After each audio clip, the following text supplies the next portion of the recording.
late for work again. Even if... Hello.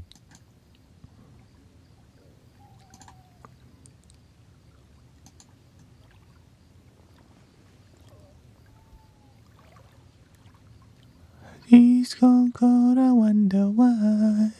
Got out of bed at all. Morning rain clouds up my window. I can't see it all.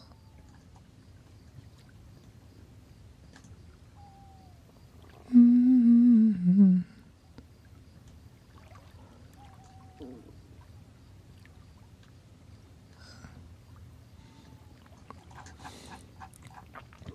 Hello. My wife will be joining me today also, for those of you who never hang out with her. She's like, who's bullying you on here?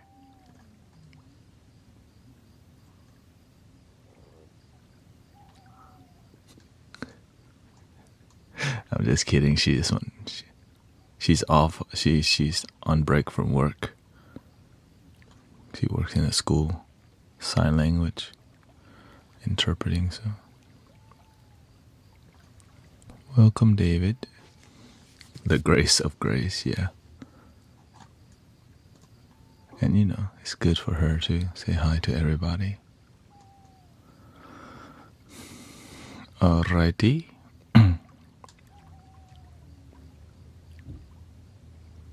Oh, thank you.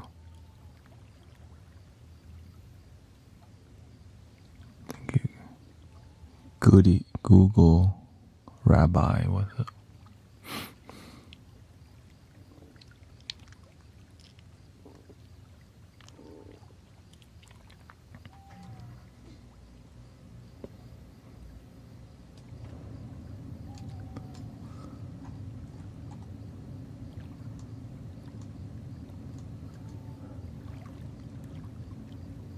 Welcome, Eliosha.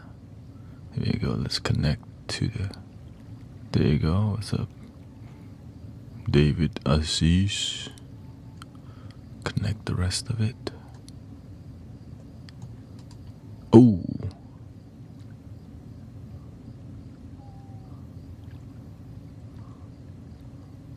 That's a big block of message. I'm doing good, thank you. Good stream last night.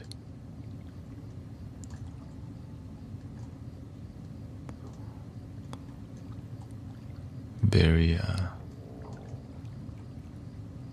transformative.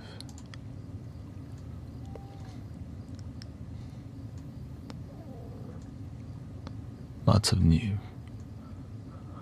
Well, I think people are starting to understand what we're doing here on multi-platform. Usually it's like just, you know, one or two.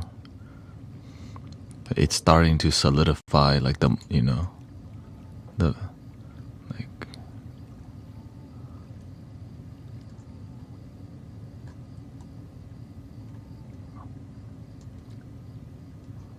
sometimes it's difficult for people to understand what we're doing in here.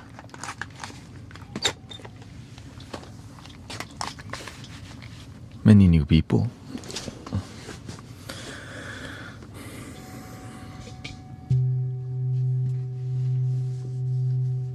Welcome, Erica, KK.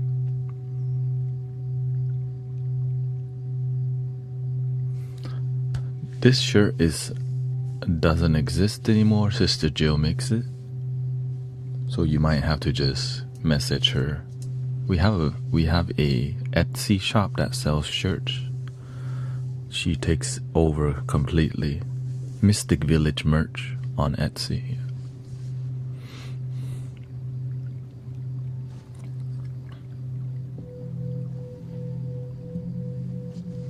She makes it with Evie, so beautiful part.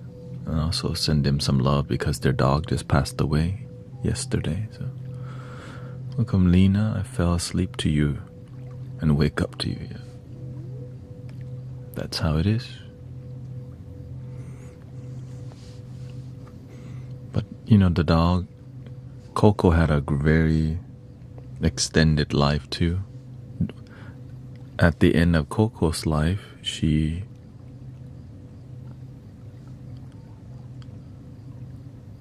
was deaf and blind, but still was very, so just laid down all day and guess when it's time, it's time.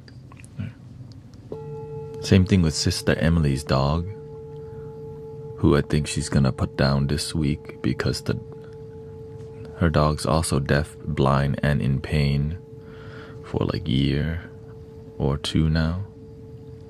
So that's kind of not really well-being, suffering. Yeah. Oh, welcome, Judah. I'm thankful to hear and see, so I don't complain. Yeah, so Jax is Sister Emily's dog, and then Coco passed away yesterday. So.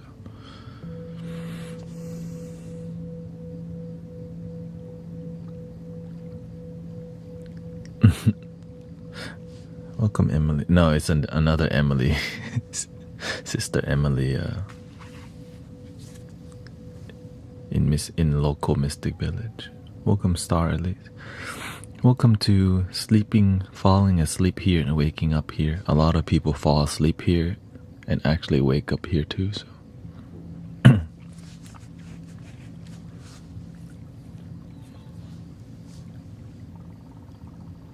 What app is that with the frequency overlay? I use OBS, and in OBS you could do so much. Like this app is called Airware Tuner, like the air that you breathe.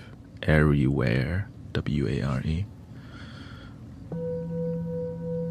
I think it's the best looking tuner. No, you have to get it off.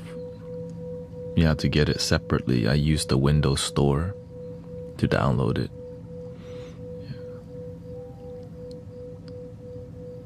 Yeah. AIRYWARE. It does cost it's like $5 or whatever. It's like super worth it. It's really good. Or I think $2 or something like that.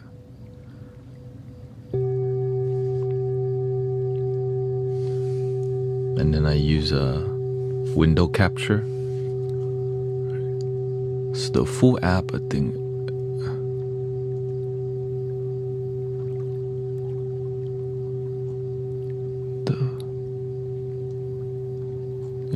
There's a lot more to it. Yeah.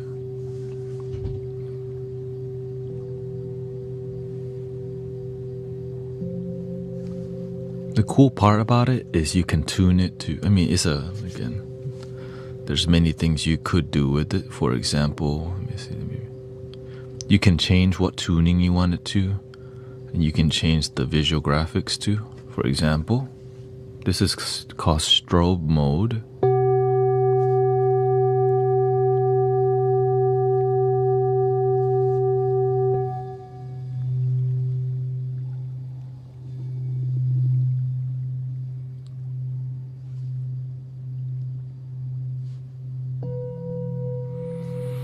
But it's too trippy, so I don't put it on. People will be like tripping out on it.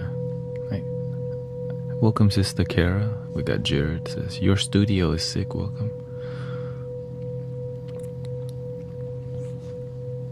There's other mode too called like waterfall or something like that. This is called auto mode. Auto mode mixes everything.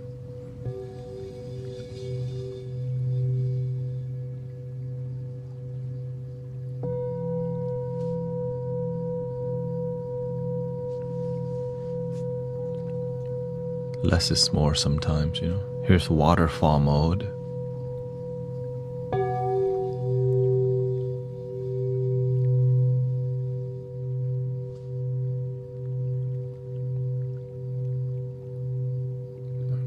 I never really shown anyone this in a long time.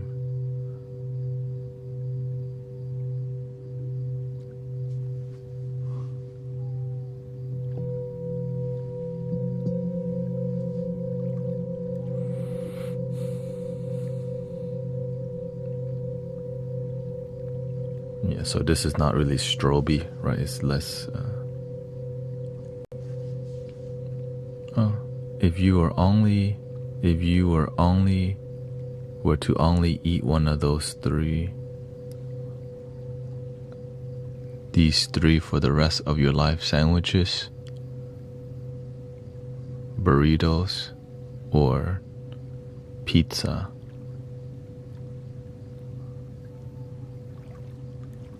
Sandwiches, burrito, or pizza? Which one would it be? They're all good. Alright, if you think about the highest ingredients of any food, like, have you ever had fresh tortilla? Damn. I'm also thinking about which is the healthiest one if I ate it every day. Like, what's healthy for me? Because you can change to like a wheat bread if you didn't want too much carb or low carb tortilla. But I don't know if there's for pizza, if you don't like carb, you can change it to like a different kind of crust, cauliflower bread or something. Sandwiches, you can also change it to, right? It's kind of the same, except pizza has melted cheese that's kind of irreplaceable, but that's unhealthy for you. Pizza has too much cheese, so I gotta cut that out. You can eat pizza with a lot less cheese and more like one of those mirrored, with those dough. It has really good dough. Sourdough bread that's fresh, a lot easier to digest than the. Also, sandwiches are a lot easier to make. Would I have a personal chef making it for me? Or do I have to make it myself? Kind of vibe. Does it just come out, or do I have to make it? Sandwiches are way easier to make. I don't like, I'm trying to eat to serve humanity. I just sit and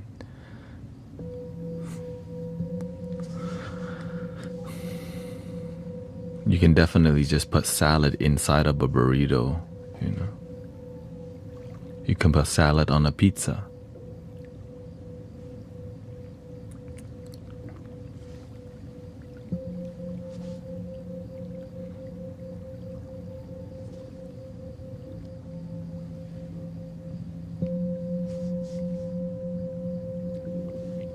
I think sandwiches, because it's a lot.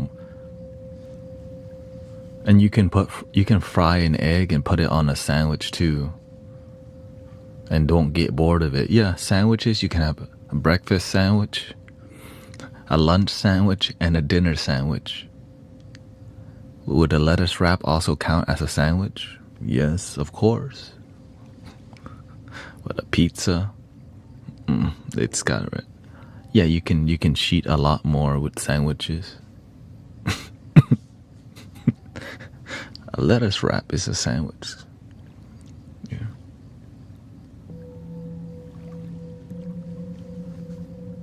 By the way, my wife's gonna be coming on here in about 23 minutes to come hang out. She's out of school right now. Or school is closed right now for her. She's a sign language interpreter. They're on fall break. And just gonna come hang out. Yeah, I love pizza, but it's something I eat rarely because it's so unhealthy. Everyone deep down knows it's unhealthy, and most people cannot just have one slice. There's too much indulgence from the cheese, especially when the pizza's actually good. And then to eat that every day.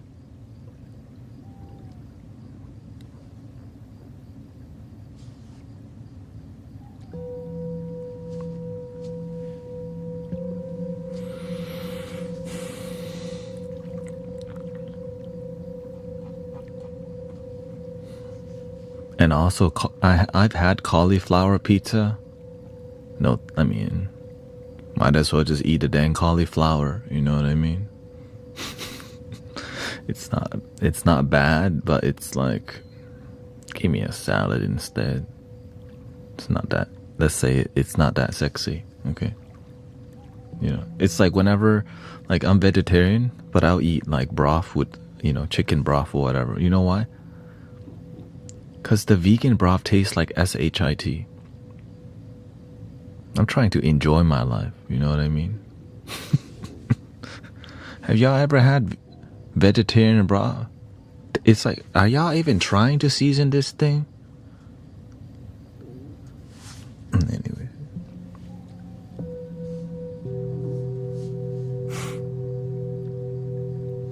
And so that's how you find a balance. Some people are okay with eating bland food. I just need some seasoning, right? Whenever your senses are happy, tongue happy, right? Your olfactory senses smell good, but it doesn't have to be right. It's called the middle way. It's more balanced.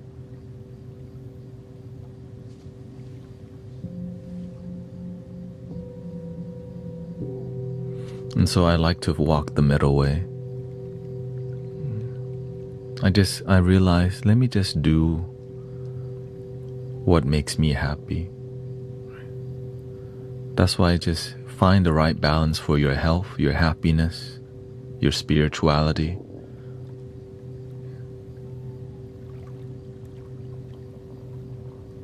That's why I don't really.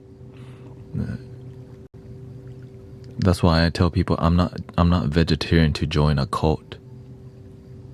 I'm vegetarian for my own personal devotion and happiness. And that destroys so much ego because you don't have to join a cult mentality.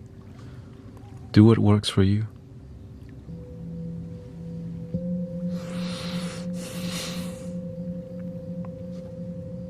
It's like when people come here, they don't have to dump their religion. They can still be religious and be here.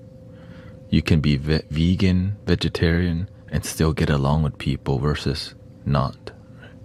And that's how we unite humanity.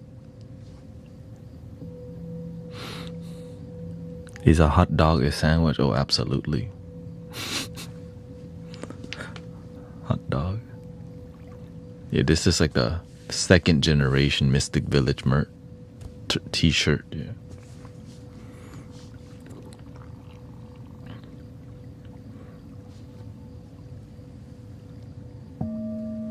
The rest of it is on Etsy, Mystic Village merch. Yeah. And I think she could probably easily make, I don't know, you have to talk to Sister Jill.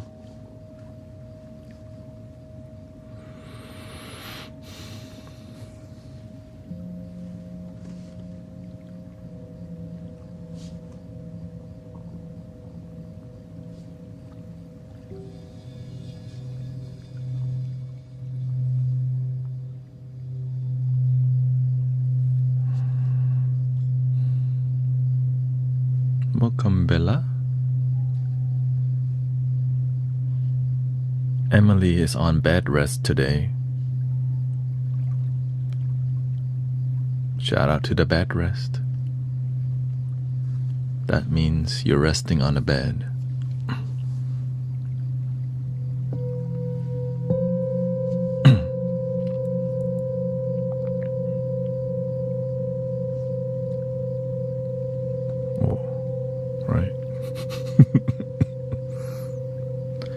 I'm at my flute and drum lesson. Oh, shout out to the flute gang.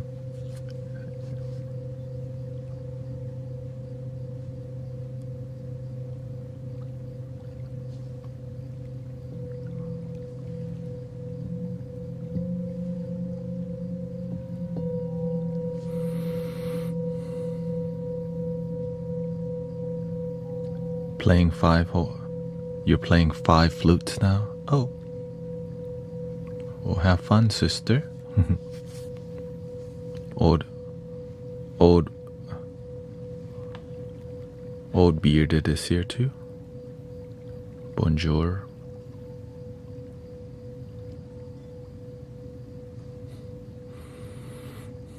Welcome, Michael.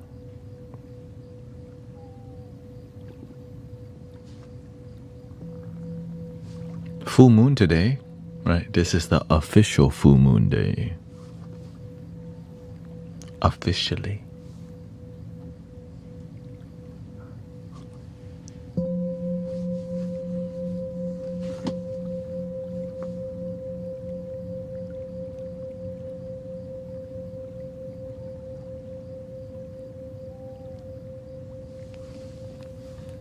Was it bed rest podcast? Everyone at work was crazy today.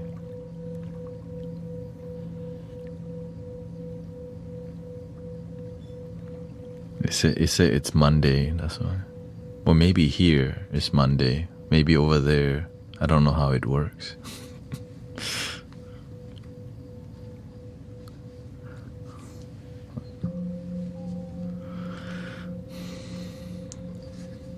Thank you, Wendy. Yeah, I can always take care of the vertical tube here. Always really humbling to peacefully respond to people who judge and criticize you. Most people are offended more at my title, Guru Thanet. They're like, it's like they want to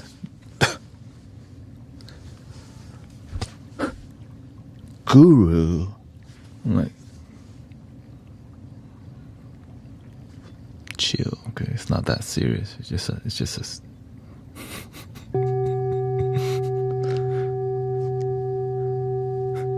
It's like, you know when Jigglypuff? Puff, puff.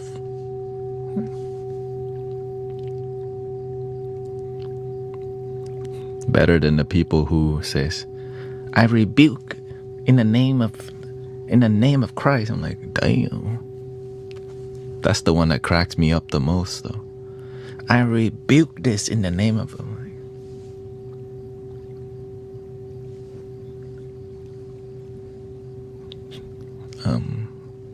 Okay, I guess there's other streams to go to. You don't have to stop here, you know.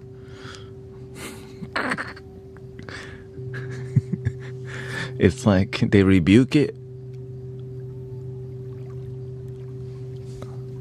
Whoa. Thank you, Wendy. Thank you for your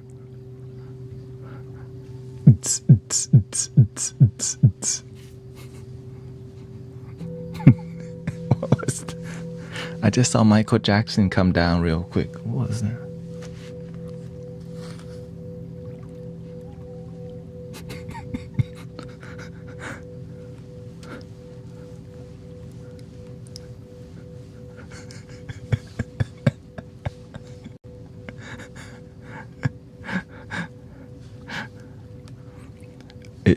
Are you trying to suggest we have a boogie night?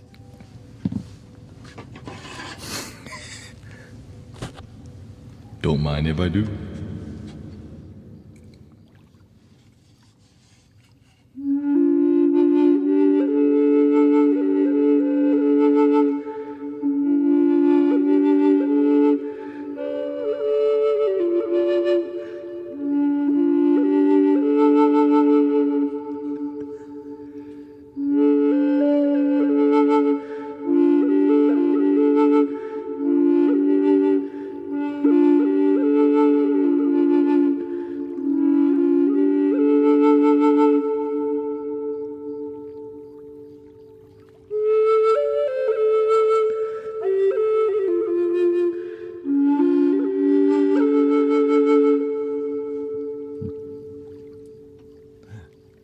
Thank you for all your blessing, by the way. Yeah. This is a donation-based community, so every donation, thank you so much. Sister Wendy. Because I am saving up, because I'll be gone for 2 months next year for a tea ceremony with my wife in Vietnam. So, and also I'm trying to make this my life, and it is, you know. So grateful for all your support, and grateful that there's been so much healing in the community.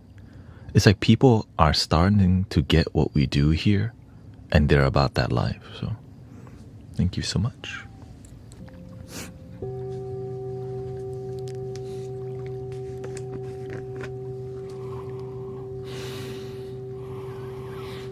It just takes some time, you know. I guess it does take time for people to like guru, but then they're like, wait a minute, it's actually nice.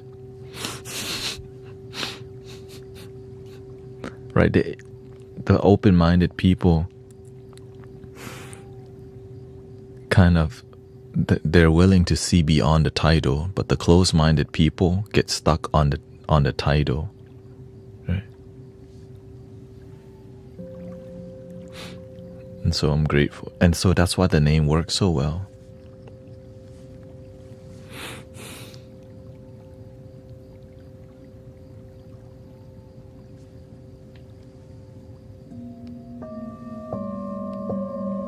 Because it helps filters out the people who come to, you know.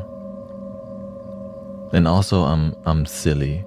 So whenever you crack a lot of jokes, you laugh in your stream. He must be a charlatan or a deceiver or whatever they say. But if they just stayed a little bit longer, they would start blinking slow and falling asleep. You know, oh, that's what they're doing.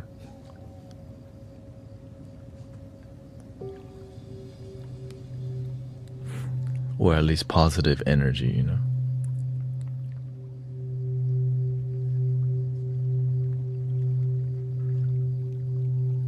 Welcome me. This is called Hong Tai, which is a Thai herbal inhaler, which is like herbs in here. So it's a bag of herbs in here. Super Thai.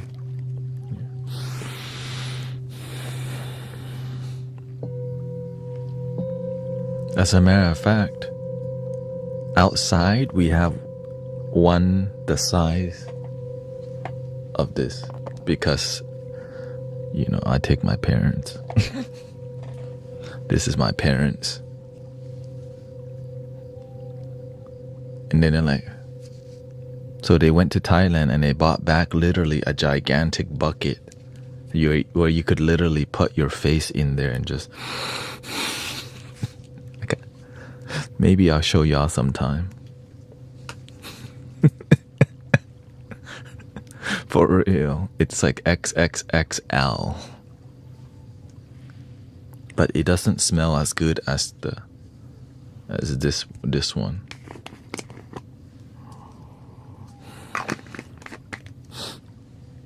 And it helps open up my nasal passages and cool, like it just makes your circulation good.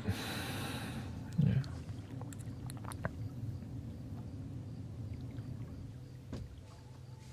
Nina says, GT, you make me smile in the simplicity of life. That's what I do with myself on a daily basis. That's why we laugh easily in here. Because why would you make...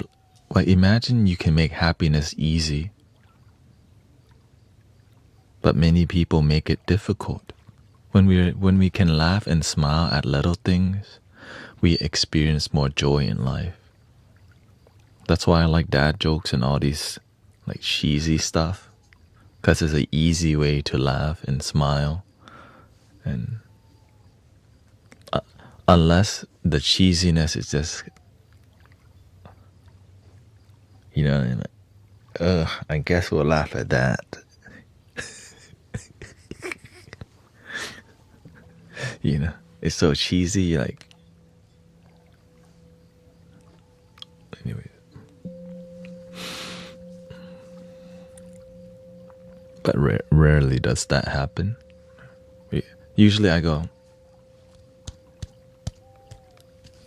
good one. You know what I mean? Oh, okay, good one.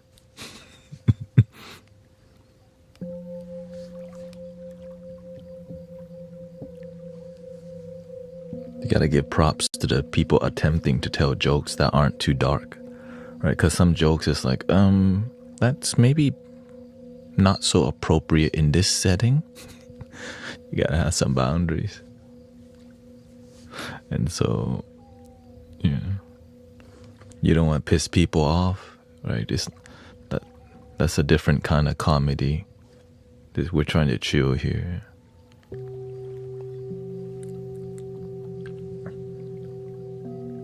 Especially people new to the community, they'll drop a lot of dark jokes like, hey, yo, that's nice and all, but check yourself before you wreck yourself, please.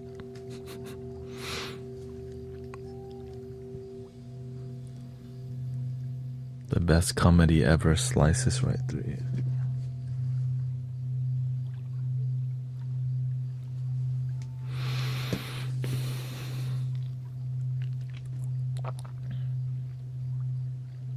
But we do more zen jokes and silly, easy to listen jokes. But it's how it's delivered that's where I focus more on. If a joke comes to me, I look for the timing. And to deliver it without laughing yourself,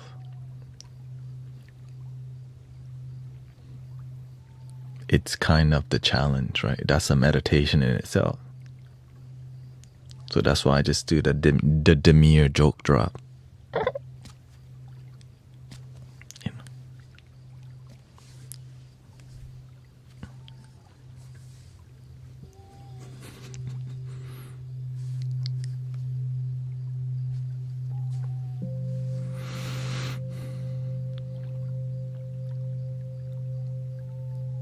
Oh, thank you, Wendy. Thank you for all your blessing for the fruits.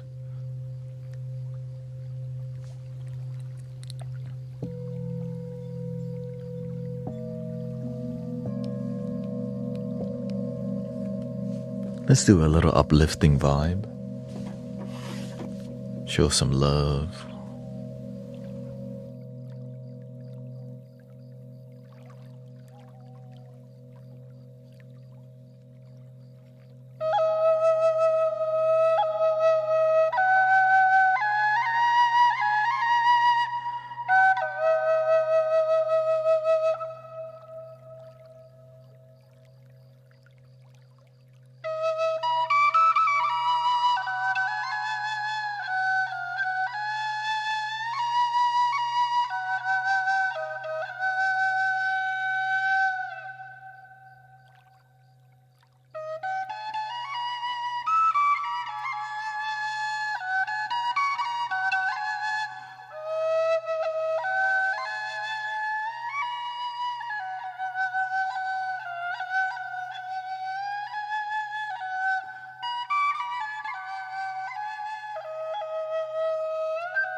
Thank you, yeah.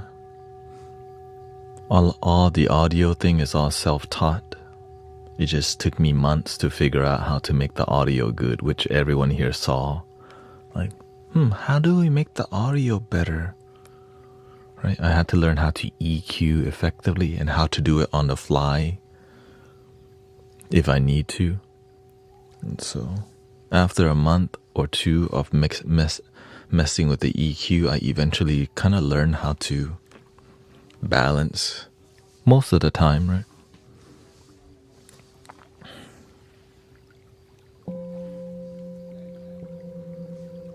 And then all the audio engineers in here kind of give me suggestions on things, so I just see what I can take. Lots of audio people and music maker in here. I don't try to get perfect audio, I just need to do enough to make it genuinely emotional. That's my approach to the music. It's less about perfect audio and more about emotions and about authenticity. How can I convey authenticity, through voice? Welcome Mark 1 GT1, what's up? Or GTI.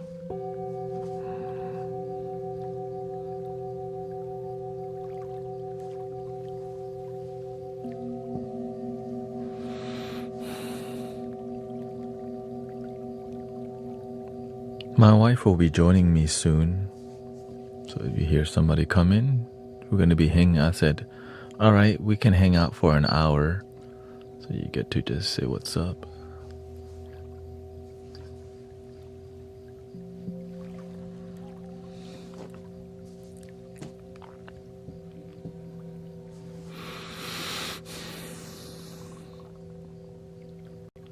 Thank you, Satankmo. Thank you for 49 months. And subbing for 6 months in advance on Twitch. We got Muso over here. Yeah.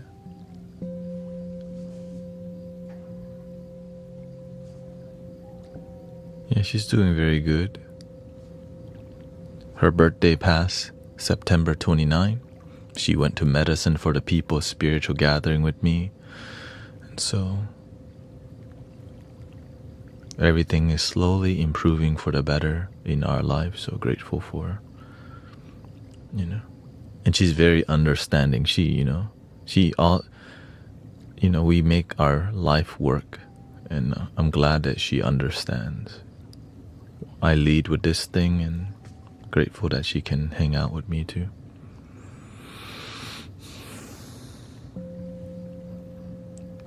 And whenever I take my Saturday off, I get to hang out with her more, so that's been really good for our balance. Here she goes. Life is one big party when you're still young. Who's gonna have your back when it's all done? Oh shoot, here she comes. Oh, my Buddha here.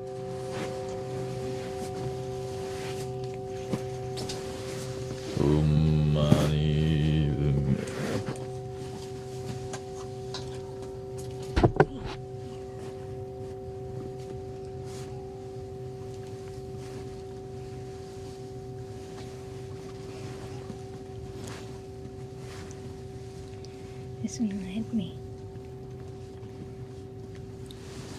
Yeah. Let me get that real quick.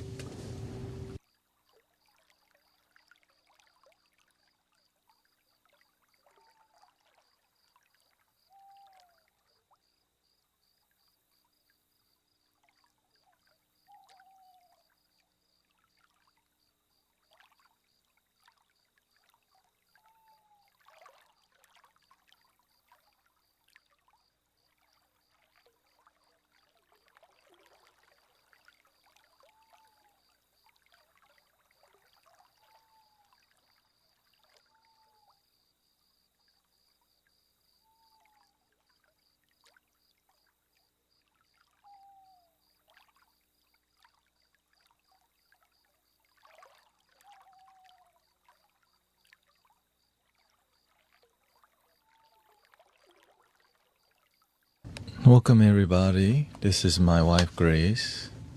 Hello everyone, I'm Grace.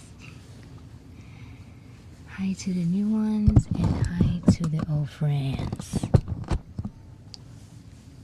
She's real, yes. Spiritual people also can have relationships and marriage, but not everyone. Some choose to be the monk path, and some choose to be non-monk. So this is my wife Grace. If you never seen her, many people have met her, right? Yeah, I've met a lot of people. And how do you feel today?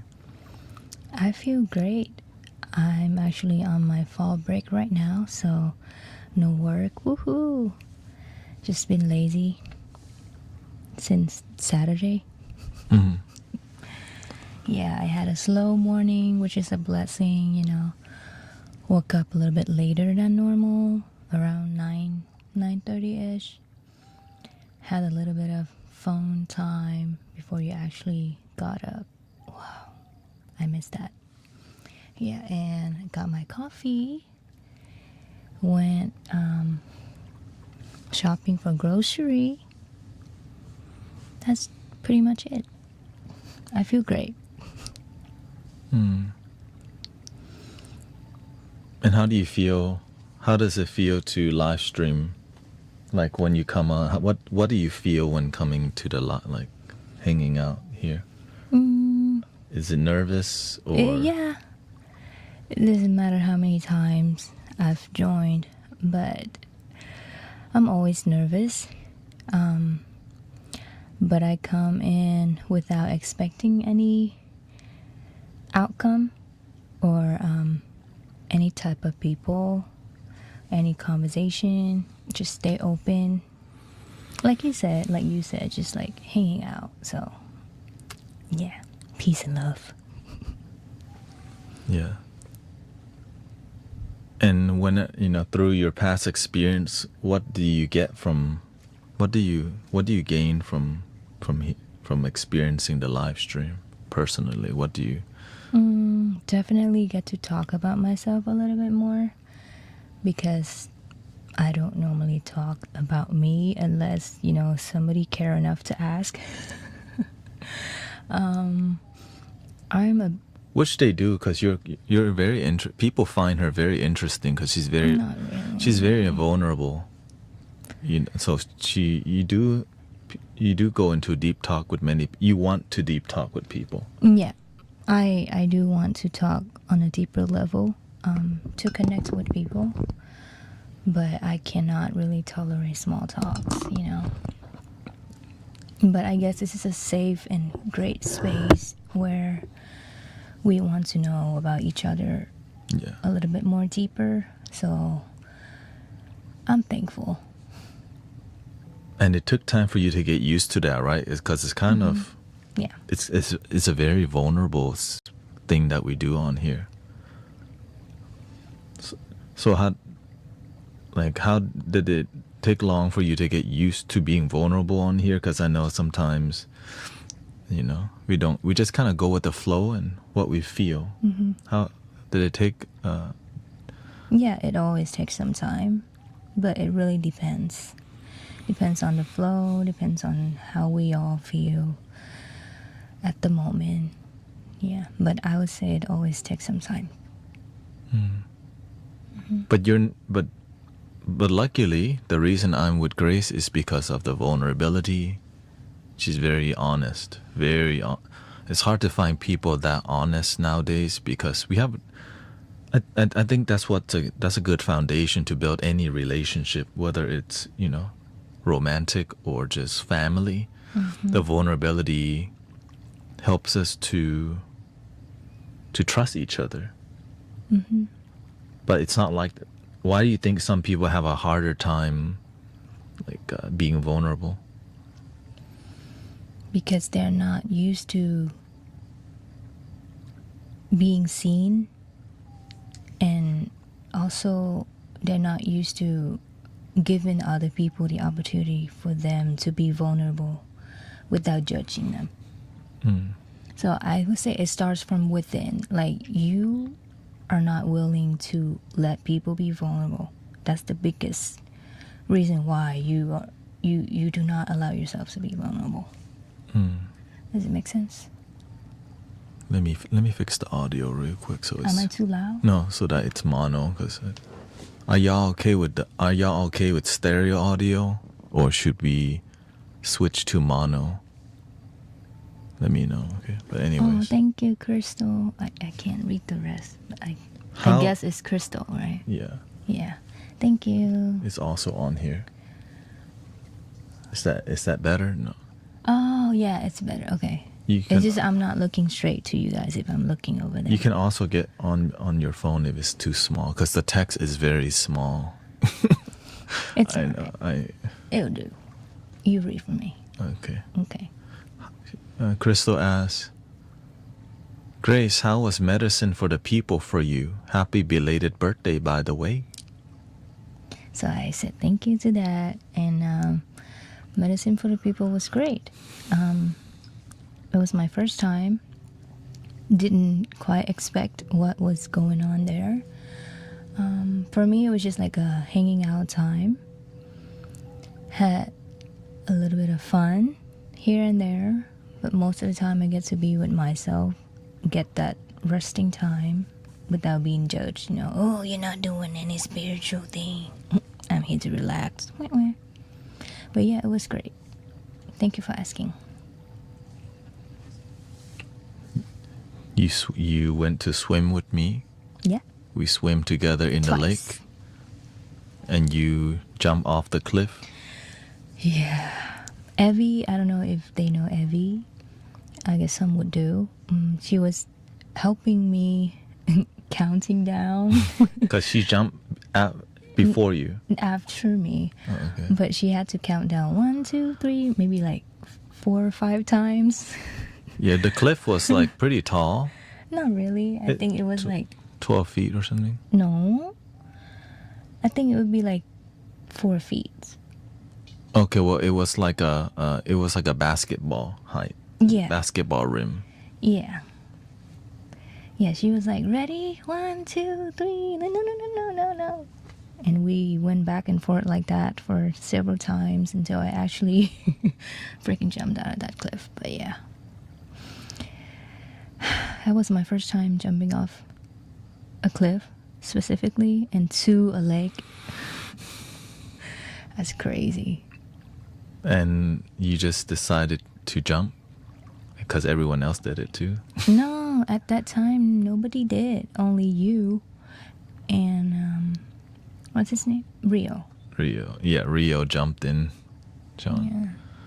Yeah. It was fun. I mean, I was kind of FOMO. I wanted to know how it feels like.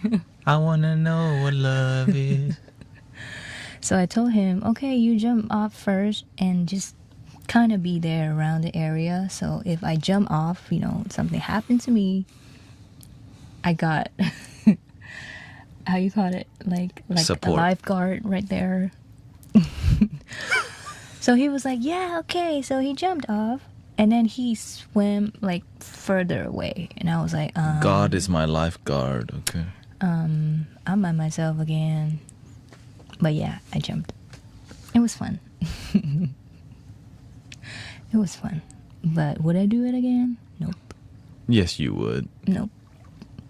Maybe to a pool, not a lake. We also went to the pool after, which she preferred because you could see through the water. Mm-hmm. When we went to the lake, you can feel like the algae at the bottom, which was layers of thick algae. It immediately gave me a hug when I got my feet down the water, and I was like, The algae was like this thick, so when you put your foot on it, so you couldn't touch the bottom unless you're at the edge of the lake. So like, and there were turtles and fishes in there, and yeah, no alligators this time. nope. The last time we went camping at Martin Dye State Park, there was alligator.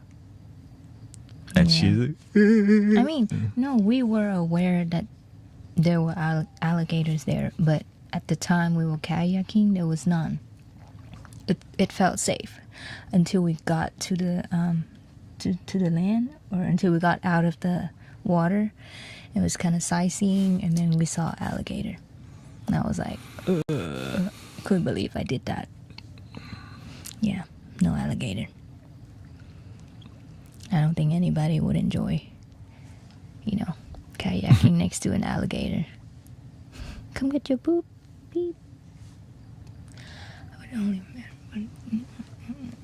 He says, I would only marry brother Thanet one time, not 2 times. Only make the jump once. We jumped together. Nope, we didn't. But yeah. She was like, baby. I'm like, I don't have lifeguard equipment, but I did swim in a circle. But you were further away. Yeah. Well, you were fine after you jumped, yeah. But I didn't know that.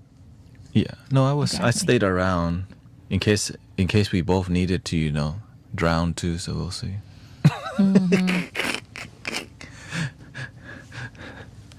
So actually the first time I jumped in the lake, I didn't swim for like who knows how long. For so long. So eventually I figured out, okay, this lake is so big that if you're not mentally prepared to swim, you could drown from panic attack. Because there's no touching the bottom. Exactly. Right? The lake is deep enough to where there's no... Exactly. And so you just have to know, okay, there's no touching the bottom, and you have to use your swimming skills to float. You have to learn how to float and all these things. And if you didn't have those skills and you try to swim across, you could have freak out or whatever. And, but luckily, I mean, there's people around, and there's a flotation device that looks like they were from the 70s. You know what I mean? Grace, please convince Thanet to shave his head again. Well, thank you, Nacho. Thank you. If you're new to the stream, this is my wife, Grace. She is Vietnamese. Vietnamese. And your favorite food is also Vietnamese food. I love Vietnamese food. I also love it because there's a lot of actually vegan and vegetarian dishes. That tastes good. That tastes good. Period. When I try vegan dishes, other vegetarian dishes that I like in America here would be like eggplant and parmesan, which be hitting, but of course that's more vegetarian. But I've had vegan eggplant parmesan. It is hitting also. Yeah. Hitting? Hitting, like it just. Oh, it's hitting. Okay. Like dang, when you eat it, it tastes so good. You feel it, like damn. Not for me though. But yeah. You don't. Oh yeah, you don't. She doesn't like carby food, right? Because you just don't like it, or it makes you feel heavy. It makes me feel way too heavy. It makes me feel fat. Yeah. It makes me look in the mirror, keep checking myself in the mirror. And when she does, you're like, baby, I have a twin. We had twin yesterday. Both of us. Big meal.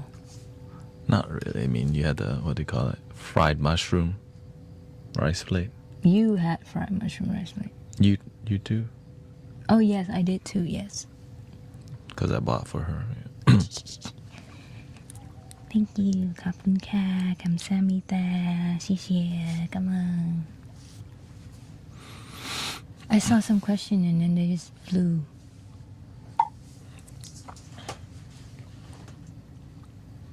Lemongrass tofu is very popular. Yeah.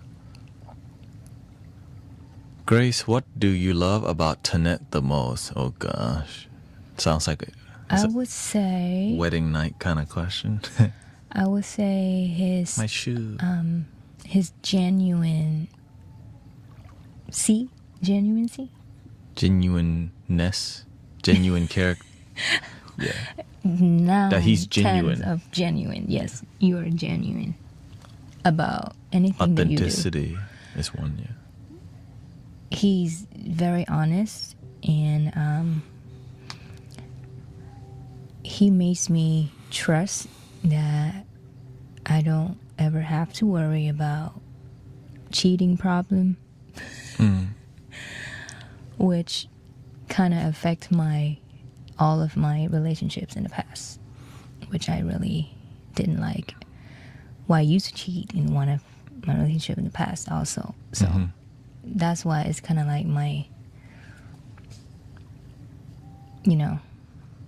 Which it took years to get her trust because she wasn't used to being around a loyal partner, which is kind of sad to hear that some people are not used to people being loyal. And so I learned earlier on that it's so tiring. My bad. Yeah, it's when I see people do the wrong thing and the consequences, it's so tiring. I'm like, we do it to ourselves, you know. And so it's a lot easier to live life whenever you're honest and you do the right thing. And the thing is, we all have done wrong in the past, and the best way to make up for it is to just be a better person, and to, instead of just go, you know what, I effed up one time, so let's keep effing up more. Like, no. No, love your damn self. Like, move forward and be better, versus spiral out of the control. And yeah, I've never seen him getting mad or angry, or, well, sometimes out of control, I've seen that, but mad or angry specifically, never. Only that one time when I was questioning his loyalty. We were in the car, and then you got mad, and you're like, do not ever question my loyalty. Da, da, da, da, da, da. No. But that's at the very beginning of our relationship. Yeah.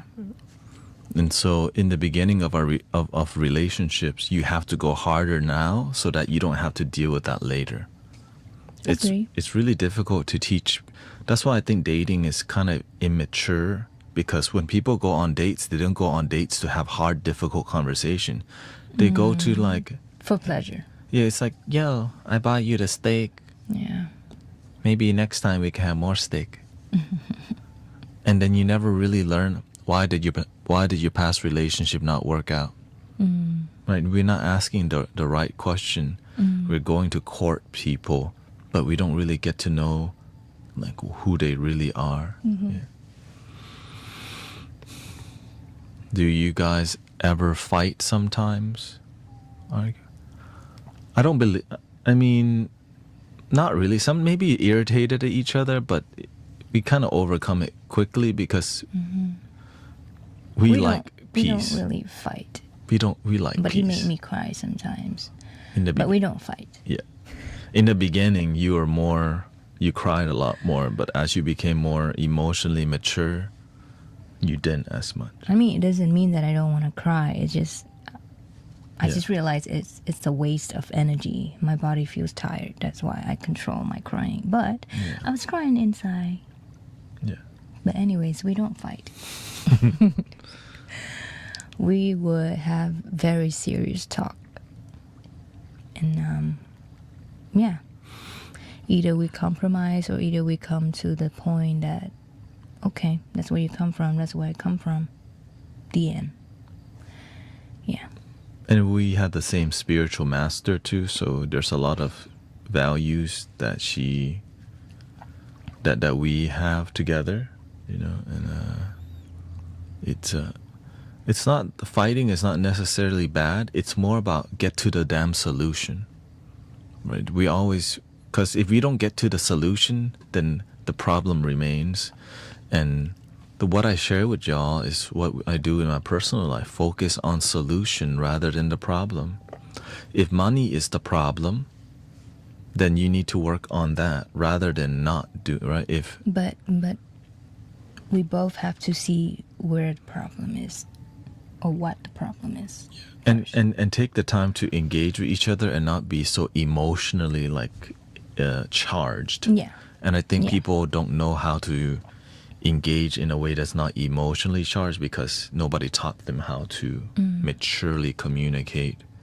And so when you both meditate, like when we both come from, that, like we both have, we look up to meditation. It's a good thing. And it helps us to listen better and to express better. Yeah. To express better. That's my weakness, to express myself. But your weakness is the other. Listening? In the beginning. But then we started to develop better. Well, in the beginning, before we got married, I definitely was focusing on, before I'm like, okay, I can't move forward until you love yourself first. Which is why it took the first year to, if you didn't learn to love yourself, then I wouldn't be with you today, because it's the foundation of my life, and it makes sense, so that we're not so clingy. Because I learned from the past, what makes relationship not work is the partner not having other purpose in life than to be girlfriend or wife. Right? They live to fulfill you. Loving yourself helps you to fulfill yourself. And that's... Oh.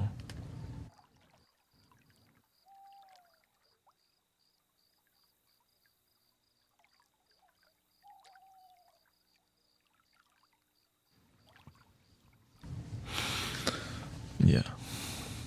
And so after a year, she eventually learned to love herself, which was like, whoa, that's impressive. I was impressed that she was able to learn to love herself, and then she like thanked me for it too. Bragging right now. No, it's just... But yes. But that's the reason why I like, maybe there's hope here. Because maybe if I wasn't with you, I may just be a monk at this point. Let's be honest. Right? Yeah, I told him that. I even told you that one time. What? I know that if it's not with me, you just go straight up a Buddhist route.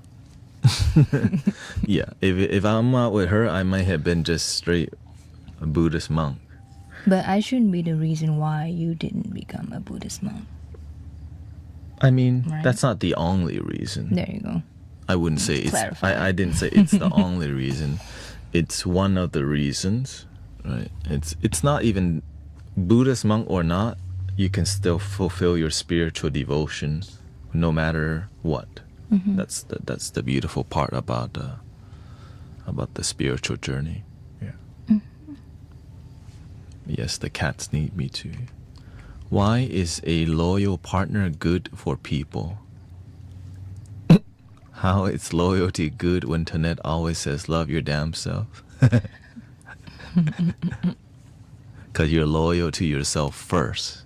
And that's what people miss a lot. Know your values. Yeah. You know that you're priceless, that you're a dope being, that you're amazing. And stop waiting for somebody to notice that for you. Yeah.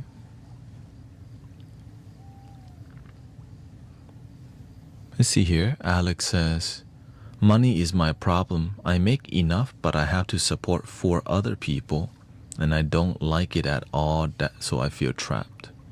The jobs I think I would be more fulfilled with don't pay so much.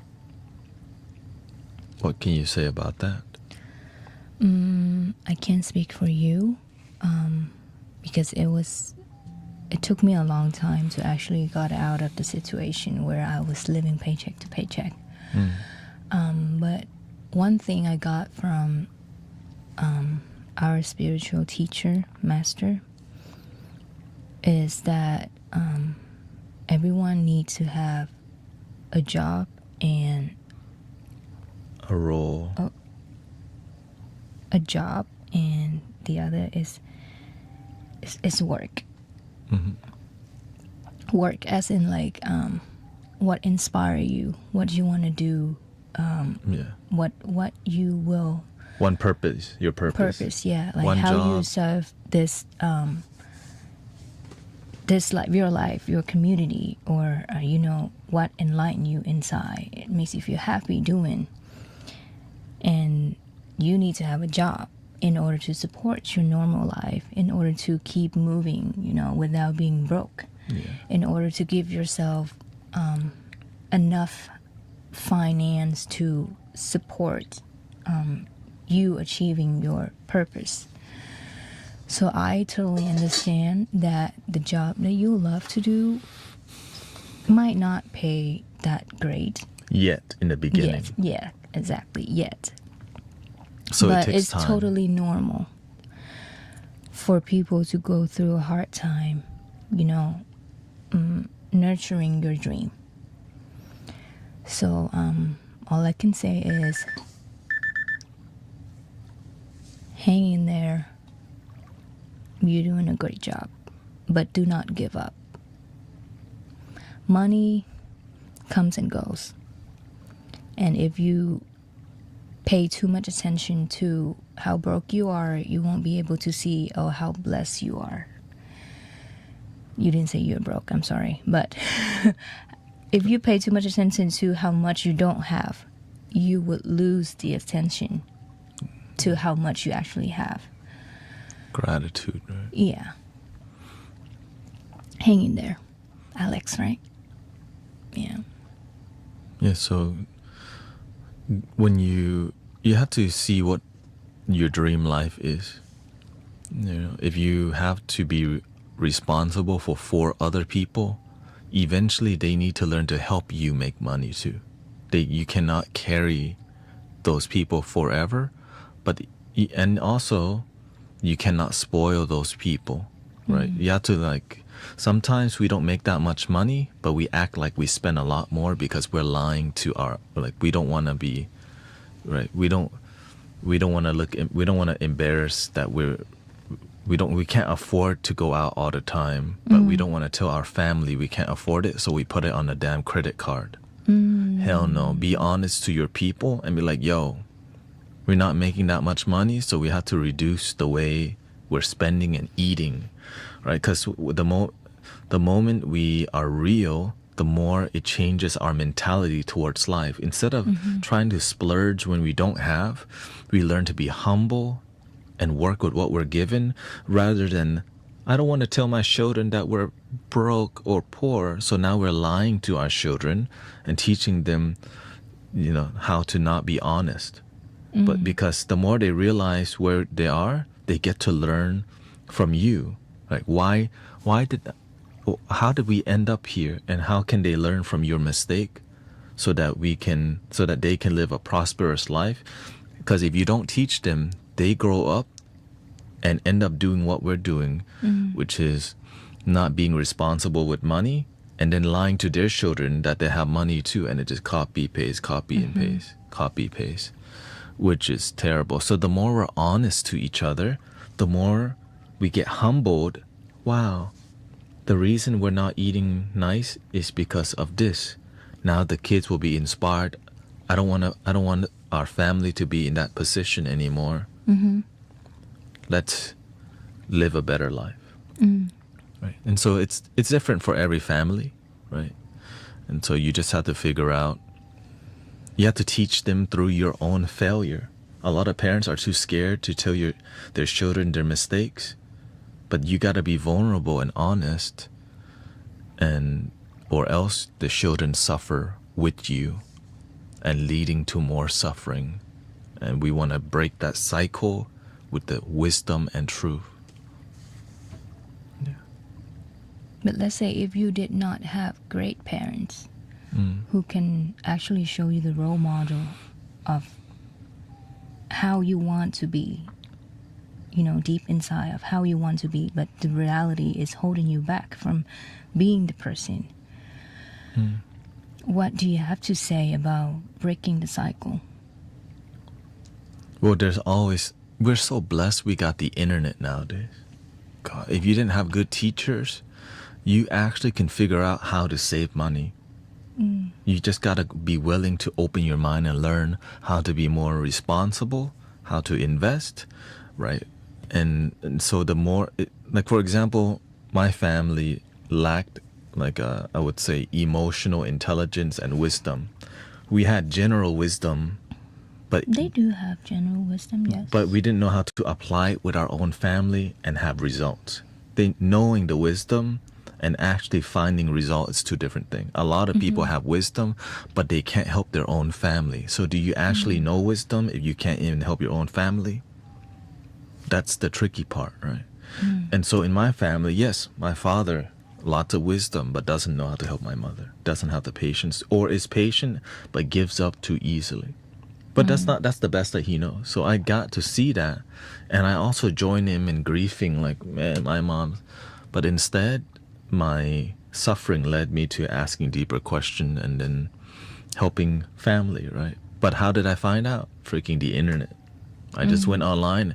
How to deal with narcissistic, or how to deal with mother's negativity from trauma. I just went on the YouTube. And I just learned, I studied, and I watched a ton of videos on how to help family that suffer. And I took notes, right? And then I would find another weakness that I have. Okay, I suffer with communication. I don't know how to talk to people. I just went online and searched it. So like here, right, we're in this community where we learn from each other through our own family, our own experience, and so with community, we help to help each other either get to the truth or teach the truth to each other that works for us. But it's not the only truth, right? It's more like, this works for me, it may work for you, but it may not also. So that's why I'm grateful for the access to wisdom and knowledge. So what about you? What did it take for you to wake up to your potential? What did it take? What do you mean? Like, what did it take for you to, like, because you're a sign language interpreter right now, but before you were doing audio engineering. Like, when did you decide to have more, like, to have faith, and to, like, when it didn't work out, it took some time for you to figure out your next move, your next dream. How did you figure that out? Like, what was the willpower that it took for you to? I think the very first thing I was able to do was to accept that it was not going to work for me. The previous career. Why did the audio engineering thing not work for you? I wanted to have the talent for it. I was trying really hard, but, well, I didn't have the talent for it. I have knowledge, and I have the ability to learn fast and deep, but I do not have the talent to deliver a great product that I was thinking I would be. I could be, because all in the past was following the rules, following how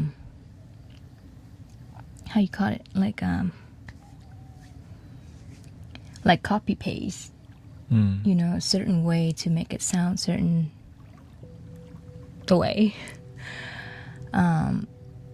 But when I wanted to do my own things, I didn't know exactly how to get there. And I would say, I don't want to blame the other factors, but I didn't have great mentor. I didn't know how to get great mentor. I just lack of wisdom, basically. At that time. At that time. Like, you could have something. I could have continued if I got a better spiritual guidance or, like life coach. Yeah.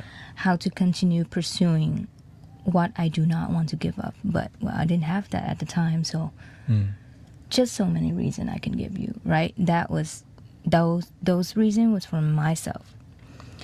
But other than that, there were other reasons within the field that let's not go there. Like, there were a lot of negativity within that field towards a girl like me, Asian, immigrant, young, lack of wisdom. You can imagine yourself, like, what could have happened.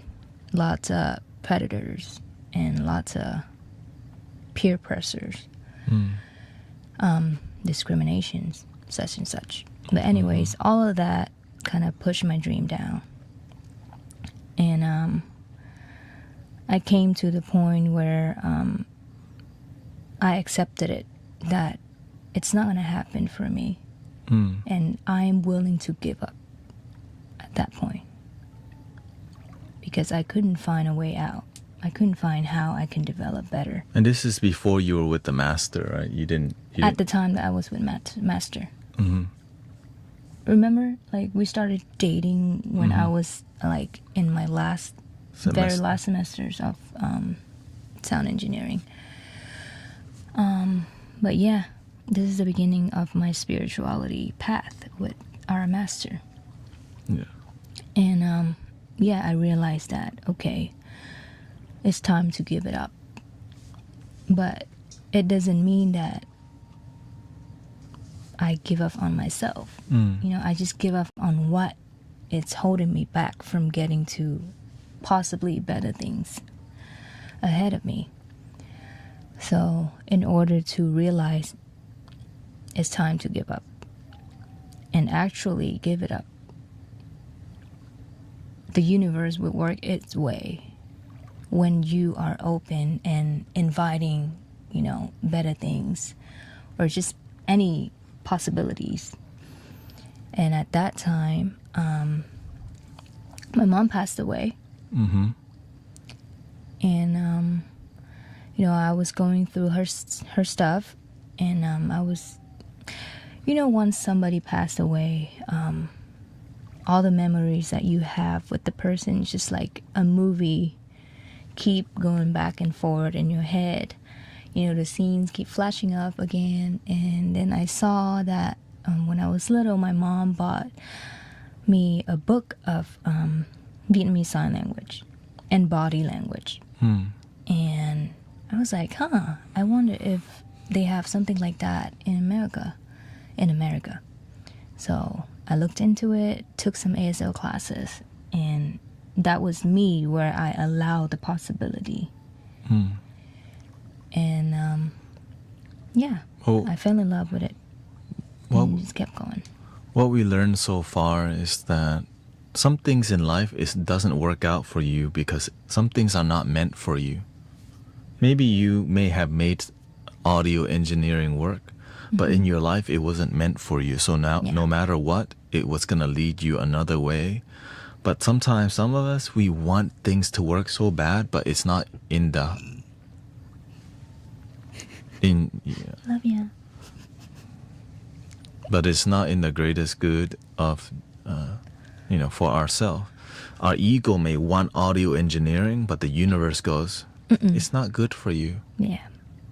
We may have wanted that. And so, like, maybe I wanted to be a wedding videographer and photographer. You were good at it. But then it didn't fulfill me, right? Because I can get good at anything, but it doesn't fulfill me. So it takes time for us to realize, well, what is meant for me? And so when things don't work, like the master always says, when one door locks, another opens. But some people keep trying to open a locked door because we're attached to what we want instead of surrender. Okay, if this is not meant for me, what is meant for me? Yeah. like being on, like, you know, I always give the example of live streaming. Like I started on Twitch and then eventually I got drowned out by a sea of people licking the microphone. Right. And so as I was doing ASMR, all my numbers started, like all my viewers, because there was a lot of people doing weird stuff on the microphone. It reduced a lot of traffic because it got drowned out by people doing sus stuff on the mic, you know. You were doing some good ASMR though. And so I was doing good, you know, just regular ASMR, not the... You got that water tube? Yes, I still have it. And so, but then I started getting, after about 2 years, a year and a half of doing ASMR, I got so unfulfilled because it is boring as hell. After a while, because I knew I had something to share, right? Wisdom and knowledge. I knew something was meant in my heart. I heard the voices. You're meant to do more than this. But I didn't listen to that voice for 2 weeks. I just you're meant to do more than this. Because ASMR is making noises that help people relax, that trigger some, you know, something in their mind to relax. But oftentimes it may lack emotion, right? It's just a bunch of...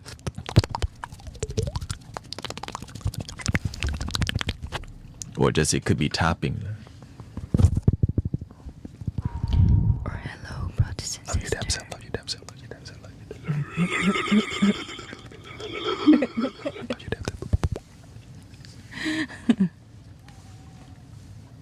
And after a while, like, dude, but as I was doing ASMR, people like, I have self-deletion thoughts. How can I help reduce my depression? I'm like, shoot, I don't know if it's... Man, that's a deep question. Am I qualified to answer? Shoot. But people kept asking because they just like, when they trust you, they want to ask you deep questions to help them. And the universe, right? The universe was naturally guiding me. You're meant for more than making noise. And it's the same with you. You're meant for more than audio engineering. You meant just also making noise. Yeah. Making noise, yeah. And so now she doesn't make noise. She makes signs. And so it's but we had to surrender. I went to massage therapist after that. Right after there would be like you know, I didn't do the wedding videography. I tried to go to because the reason I wasn't following my heart, I was following my head. I was following my mother's voice. Just make money, damn it. Right? In my mother was always in my, just whatever you do, just make money. Yeah, make money, baby. And so, and my wife does, yeah. And so now I make money, but in a way that fulfills me, and it increases. But it's hard to explain to somebody that you're building your dream, and it's not just, you know, it's not. I don't want to just make money and be miserable, because I did that already, right? 3.5 years wedding videographer, another 10 years working in the server industry. I massaged people for 2 years. It was, you know, I was going to, you know, I brought the massage table to people's house, but and he got me bruises. She doesn't. She needs she needs deep massages, but she can't. He got me bruises. But she doesn't. Ow! But then she's very tough. Ow! Whatever.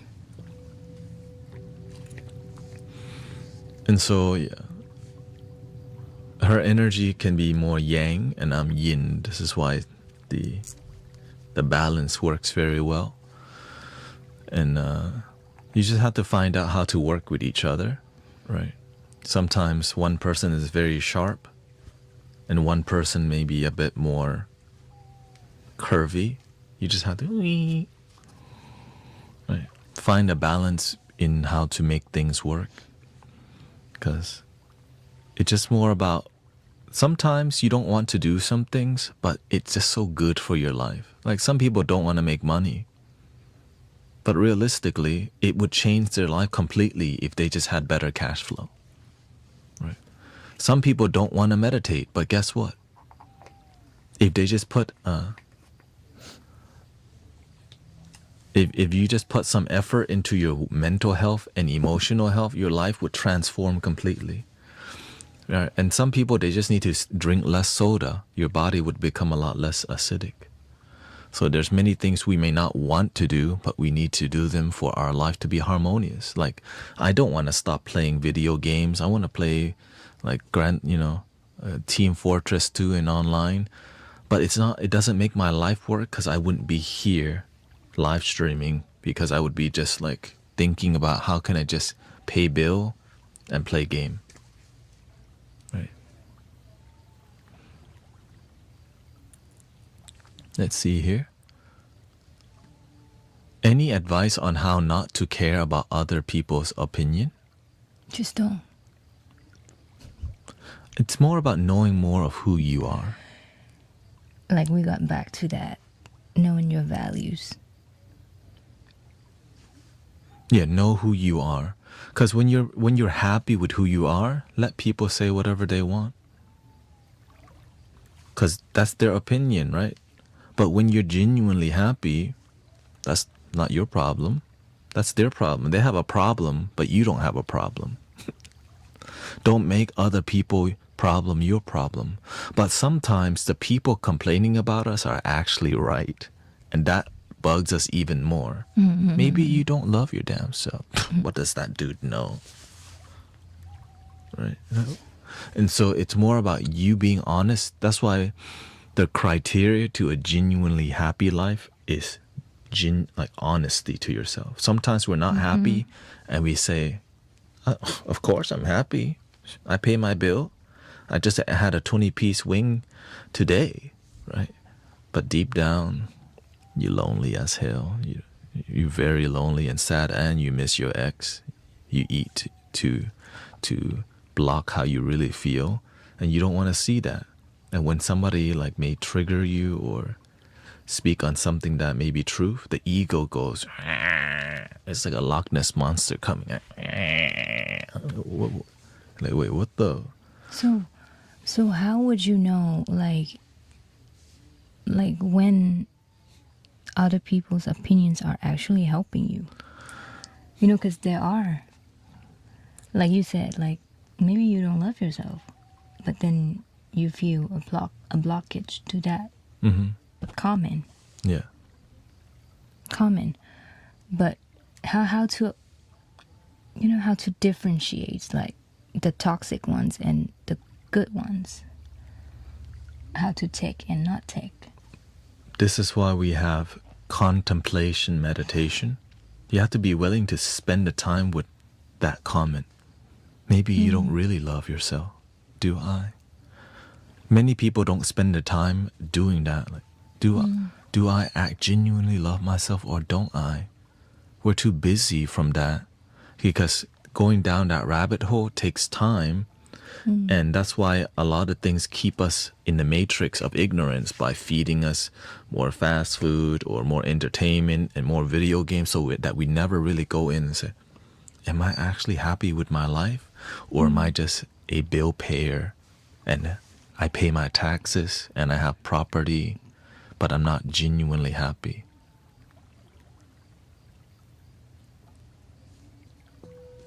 And so real talk with yourself is difficult, because a lot of the entertainment, because the more I became spiritual, the less I consume entertainment, media, and bought stuff.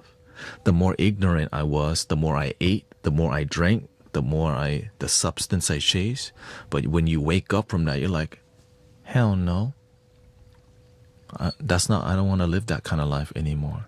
So that's why keeping people ignorant is more profitable than helping people wake up and heal. And so that's why finding people who are awakened sometimes some people, it's just an act. They just act awake. and it's not authentic. So it takes time to find genuine people. And there's teachers out there already, and there's communities out there who are authentic.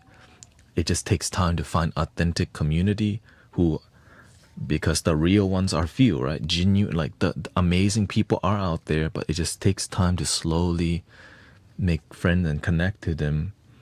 But sometimes you're just not meant to friendships come to an end. Something pops up in my mind. What do you have to say? I'm curious about your opinion. I do have my own. But what do you have to say about those positive friends that you make that are so used to being positive about each other, But not but not willing to take constructive, I call it criticism. Yeah, to build each other to a stronger. I call that boo shit friendship. I don't have those anymore, because to me, we're lying to each other. You don't want the truth. And whenever they need your help, they come to release negative on you. But when you give, oh my God, this and this happened. Oh my God. Exactly. But then when you give them advice, they don't want to hear it. It's not my fault though. It's not my fault. And so to me, I would rather lose a friend being honest than to lie to them to maintain a toxic friendship. And I had to do that. So I lost a lot of friends who just came to me to dump energy on me. But they're not willing to improve. A lot of people afraid that they would not have friends that understand them anymore. When it comes to letting go of those friends, Well, the best thing about letting go of friends that are not on the same frequency as you is that it makes space for, maybe you let go of 10 toxic friends, or friends who are, let's call it's called surface level friend, right? When you let go of surface level friendship, you make more room for genuine long-term friends. Because imagine the energy it takes to maintain 10 friends on surface level. You just need one amazing one. Well, the truth is that one amazing one could replace 100. Exactly. And so some people grow up thinking that more friends is better because like Facebook, and because of, it just looks good to be around people and all these things. And so it takes maturity, wisdom, and getting humbled by being around a lot of people. But when you need their help, they're not there. They only show up when they need your help. But when you need help, they dump you. Or they only hang out with you when there's joints around, where there's smokes around, where there's alcohol around. But when you're just emotionally unstable, they're not there. Or the way they help you cope is drinking and partying. And that's not really a healthy life that I'm trying to live. But it's difficult, right? Because sometimes that's all you know. All your friends, they don't know. A lot of people don't have wisdom. They just don't know better. And but when you told them better, so this is why I let go of all of my friends. Up like after my awakening, right? I just stopped going to the club, to the bar, to the rave, to the karaoke bar. I stopped hanging out with people that were drinking, smoking, and partying, because I realized we weren't genuinely happy. And I wanted genuine happiness that didn't require me to drink. Like, if we're hanging out, we don't need to freaking drink all the time. And so it took me a long time to figure out, well, where are the friends I want to hang out around? Took a long time. So it felt very lonely, but it felt lonely in a good way, because at least I was figuring me out. I was actually happy with myself. Even I may not be around those friends no more, but the person I was with was me, and I was more happier in my life than I've ever been. And I tried to convince my old friends to come over to this side, but they don't want it, because they just think something happened to him. He's like, they converted him. He's got converted. Oh no, they caught him. He got tricked. Something happened to his brain. Right? They've done convert him. My mother thought, oh no, the Christians got him. And then the Christian says, oh no, the crystal people got him. Crystal people. Yeah, oh no, the tarot card reading got him. Oh no. Yeah. And so I had to journey alone. The Buddha says it's better to journey alone than to journey with the immature. But without those immature people, you probably won't be able to see yourself in certain situation. So they happen for a reason. They're your teacher at some point. Oh, absolutely. Yeah, like, but I also was the leader of like getting people to go out and party too. So Whoa. I'm good at getting people to like, you know, I'm a life of the party. I guess it's the natural leader thing. Like whenever I went to the club, I was the first one to go. Well, I wasn't the first. Other friends went first, but then I didn't go. But when I started going, I was able to get everyone to come with me. Really? What's your weird shit?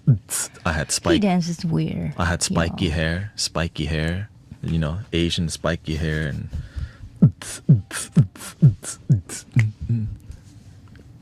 It looks like I a know. 5 years old on the dance floor. I know you want me, you know I want you. I know you want me, you know I want you. Uno, dos, tres, cuatro. And nobody would dance. Well, guess what? The leader has to do.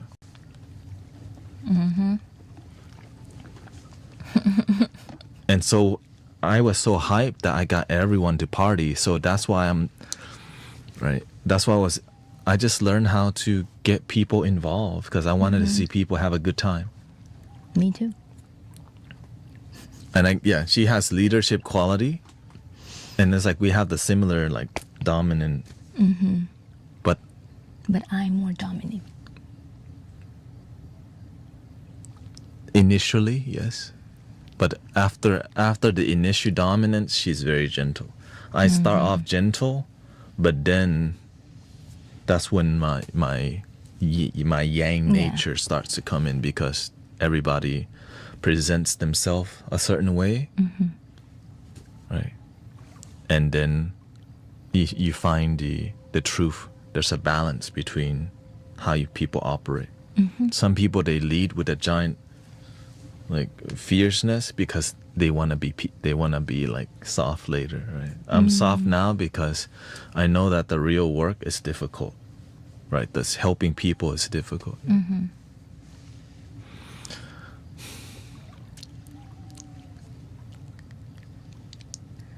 Someone was asking way earlier, are we playing instruments today or are we just talking? We're just talking. Yeah. For now. This is if you're new here, this is my special guest of the day, Grace, my wife. Special guest, Grace. And we've been married how long? sister. 3 plus years. 3 plus, yeah. We just reached 3 years. 3 plus. Yeah, 3 plus now. Yes. And we're just sharing. Hi guys. We're just sharing our journey and vulnerability, and we just practice the things we preach. You know, it comes with a lot of vulnerability, but at the end of the day, we get to live our life freely, not pretentious, and it's just we do this. You know, it's she is who she is, I am who I am, and we learn how to make our own life work first and make each other's life work. And so through results, we share with community about relationship. And I think people ask us a lot of relationship questions because this is the dynamic that we're bringing together. It's hard to have a genuine relationship, especially these days. A lot of relationships are very conditional, which is natural, but you can have unconditional aspects. You just have to build it on lots of faith in yourself first. A lot of people depend on their partner too much, that they don't know how to believe in themselves. But they also don't know how to communicate about their expectation. Yeah. I mean, it's not wrong to have expectation in your partners, but communication is... That's the number one. Yeah. Every wedding I went to as a photographer, that's the number one thing. All the married couples to the dance floor. Here comes Mary and Joe. We've been married for 70 years. Like, what's your advice to the bride and groom? The lady says communication. The guy says happy wife, happy life. And it works. And sometimes we think, oh, there goes another generic thing. But it turns out, happy wife, happy life. Period.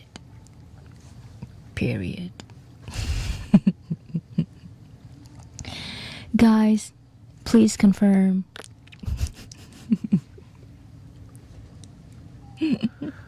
How to stop being jealous about others, people's life, especially if you see social media.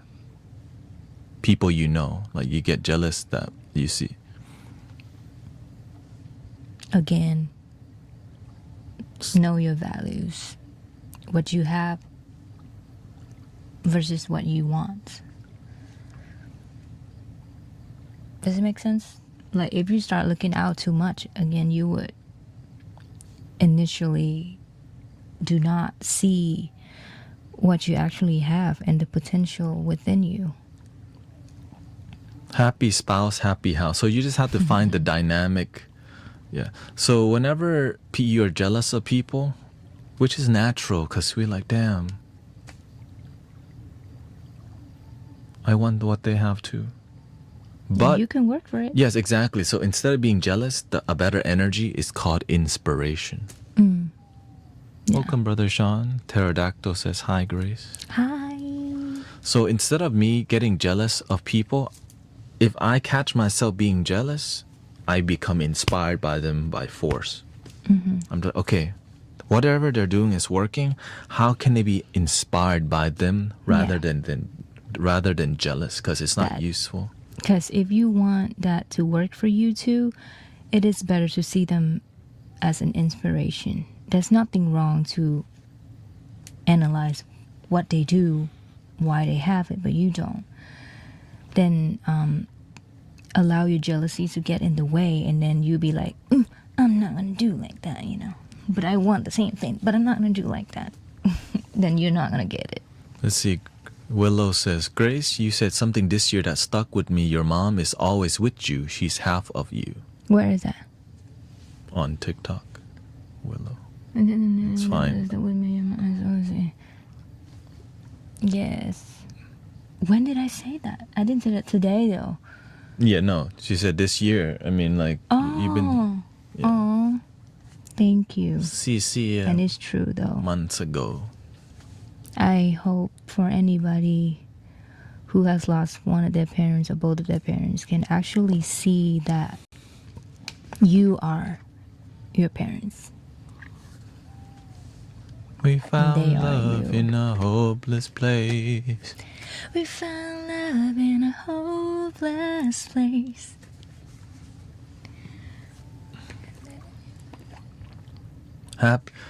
And just find the dynamic, right? For example, I know that I lead more feminine, and I know she leads more masculine. So I try to make that work and understand that instead of expect myself, no, a man's gotta be a man. I have to, right? So just find what works. Maybe you are the man's man and your partner is like that. So just find out how y'all work and make it work rather than a one size fit all type of relationship. Like I know I'm feminine, but I also have masculine quality. I know she's leading with masculine, but she has a ton of feminine qualities. Yes. And so it's about finding the right dynamic to make your life happy rather than worry what your neighbors think or the people at church or the temple think about you. Yeah. You want to What read is solace? Crystal says, I lost my mom, Grace. I lost my mom a year ago and struggle so hard with my grief, but I managed to find solace and peace after being here and healing my heart and getting onto my path of purpose. Community healing helps a lot. Actually, that's how I met you. What is solace? So it's like a peaceful place, I would say. Like an inner peaceful state. Google Translate. Give me a moment. It sounds like a $500 word, so I want to know what it means. Oh yeah, she's learning about the. You're gonna have to take a test. Be console as sewage. Console, experience solace. Peace. It's like you feel, yeah, like you said, you feel in peace. Okay. Yeah, that's a. Give comfort or consolation too. Okay. Solace. Thank you for the new word. That's how I met you. Whenever you were going through your miserable time, I actually gave her a card reading when I first met her. Mm-hmm. I mean, I've known her, but I never really took the time to get, And so when I first met her, I gave her a card reading. I think that's when I was going through my awakening process, but I didn't know what it was. Yeah. But the way I portrayed that to you, or the way I opened up to you, was that I'm losing my friends, remember? And I lost my relationship. And Your life felt lost. Falling apart. Yeah, but I didn't know what it was, what it meant for me. But you brought a meaning to it. Like, kind of gave me a right guidance at the right time. Because I could have totally gone. She was very depressed. Yeah, a different way. Just like dead in the eye kind of vibe. I was like, and she was smoking a lot, and I'm like, we're not doing that around here. Yeah, she was doing a lot of cigarettes and constantly, right? But I knew, there's always a reason.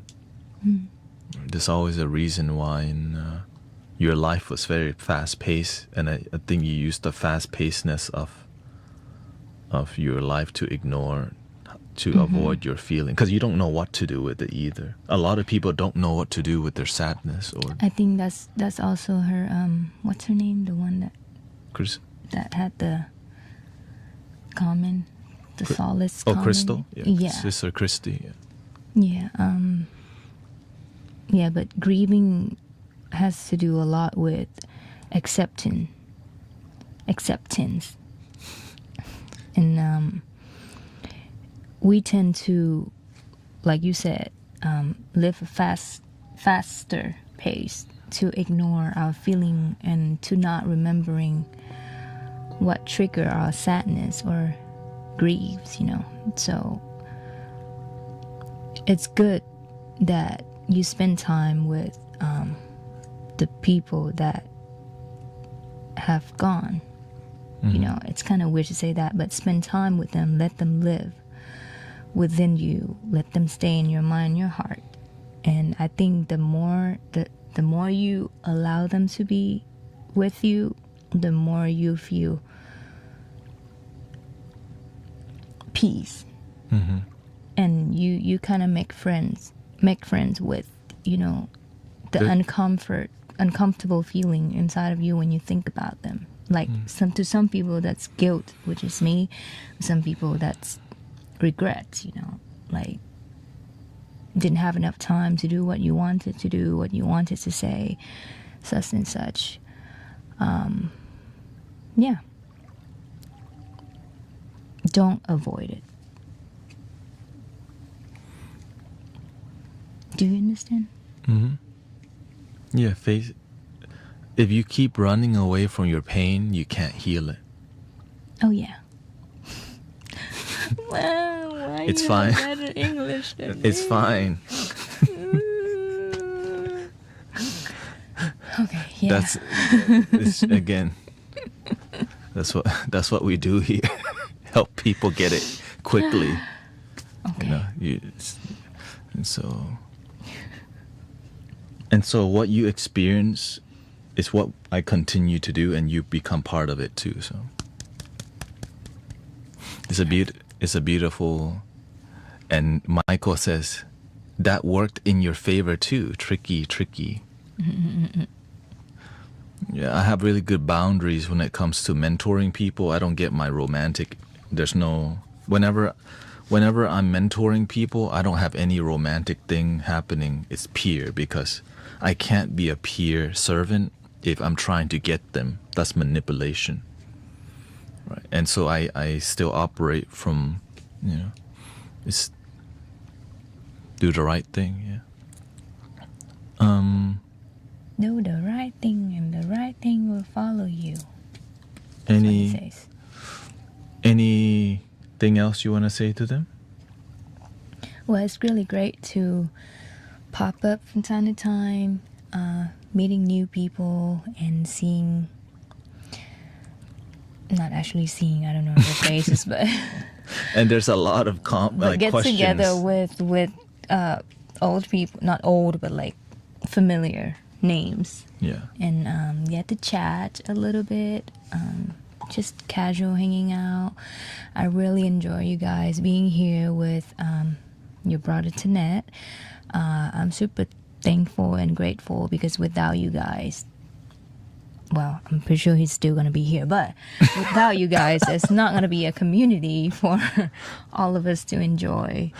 And probably you guys added to his purpose, that being here, and he's here for you, you're here for us. Thank you so much. And also thank you to Grace for being understanding of the journey, because it's difficult. It's not very I'm not in it for the money, right? I'm in it for my purpose, and money is a part of it that's slow. And so I'm grateful that I have a wife that understands, because she does, make more money than me, and completely fine with it, because she knows I'm working on the purpose. She gets that purpose means more than the money, but she teaches me I also need to improve the money part too. That's why I've been more vulnerable with money, because it's reality.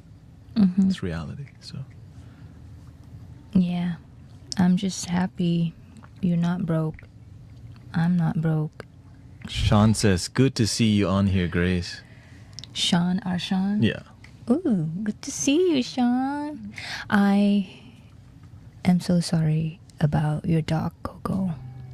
And I meant to shoot you guys a text, but, well, I was running errands, basically. But my heart is with you guys.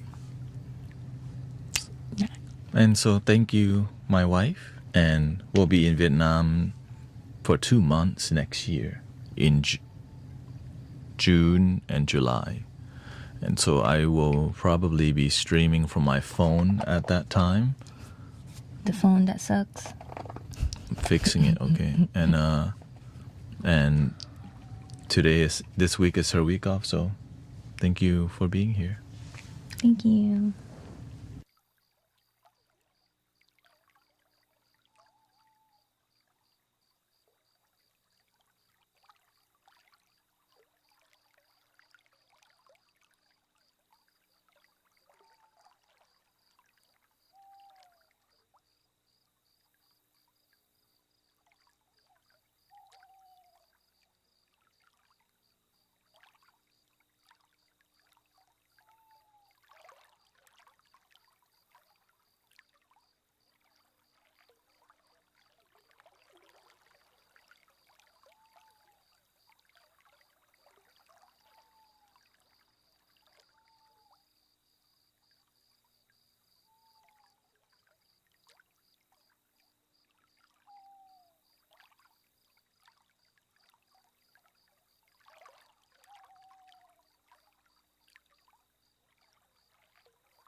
And that was my wife. Welcome, Yogini Spirit. Nice to see you, sister. Shout out to Sao Lao. We got 2 Lao people from Laos in here. Can you believe it? The Lao gang up in here.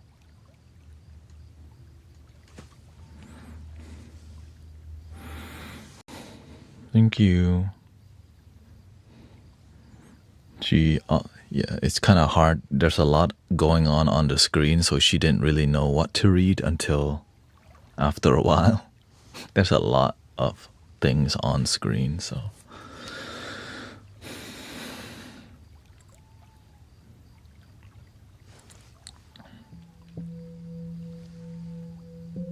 Yeah, she was like, she didn't know what to read. It was like 5 questions at one time. She's like, man, I swear. I'm like, it's been like that here. I'm like, it's like this every day here. Not.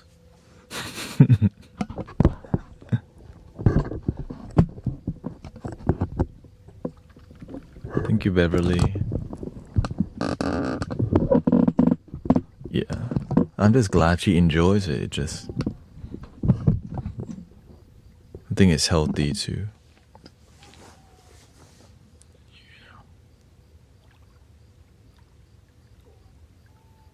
It's a very vulnerable space to be in. I think that's what we do here in the Mystic Village. All my friends are like that. Every friend that I have is willing to drop in and be honest. No matter who I get on here, they're gonna drop in, because you can design your life like that, brothers and sisters. Like if I got Sean to come on, he would be the same way. But the real ones are few.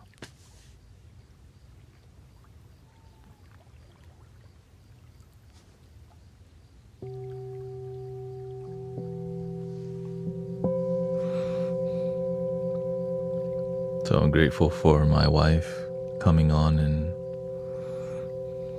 having a good time. And it's a skill, right? Being on here is overwhelming. It's very vulnerable, and it makes you, your insecurity starts to creep up. And since I do this every day, it's different. But when you don't do this every day, and then people start asking nothing deeper and deeper question, yeah. Do you cherry pick from various religions? I cherry pick from what works. Yeah. So you can say yes, but it's just more about, I become inspired by people's results. And that's the best thing, right? Results rather than concepts. People are too into sometimes the label rather than the result.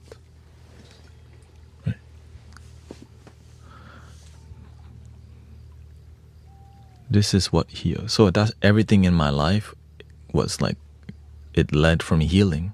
Right? My life turned around. Meeting my wife was a healing thing. Meeting everyone here came from this place. So imagine my life wasn't always like that. And I was reminded when I went to the wedding last Saturday, where people talk on surface level, and it was just more about surface level socializing, which my wife doesn't like, and I'm okay with it, because I'm like, this is different. Let's not speak from our hearts. Right? Let's not be really vulnerable. Like, why would we do that? That's what people socialize and do oftentimes. And so we can nurture a space of authenticity and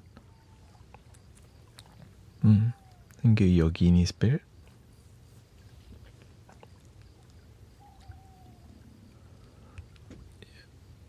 I'm just glad she's on the same page. After she was at the wedding for a while, she's like, let's go. I'm like, sure. And I think that was, then she realized, oh, that's why I love him. Because we're on the same page. We're like, let's leave. Let's go. No questions asked. No, we should stay even though we don't like it.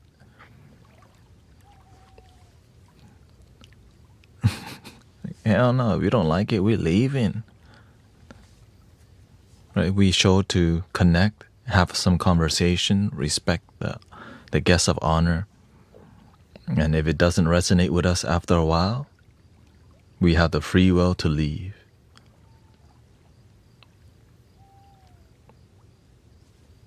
And today is the full moon. So stay grounded, brother, sister. Stay doing the work.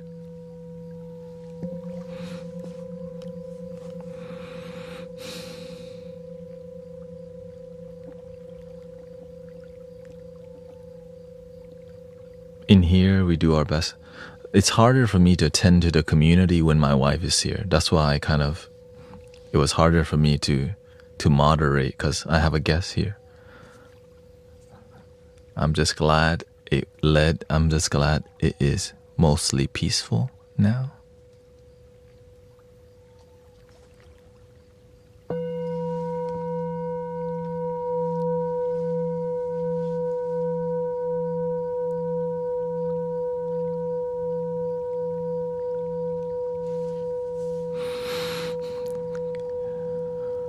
I had a bee land on me walking up and down my arm.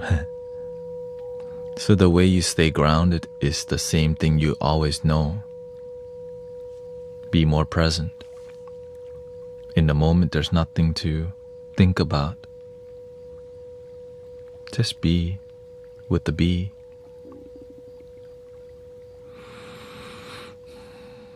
Until the bee, usually if you don't freak out, the bee don't sting you. But the moment the bee freaks out, you stop being now. But it's so simple that we don't believe in, right? Daily.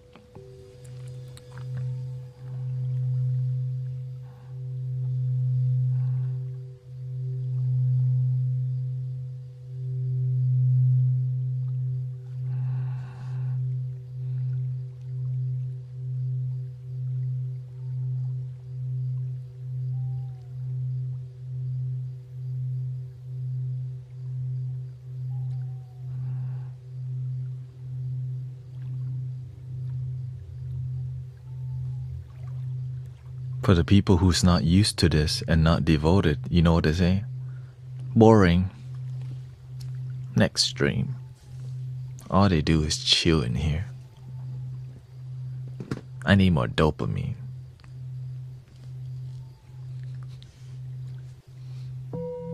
Boring.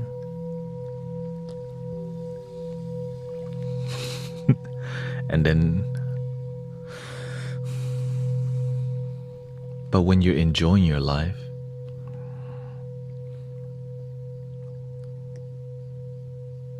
in the moment, you can just be.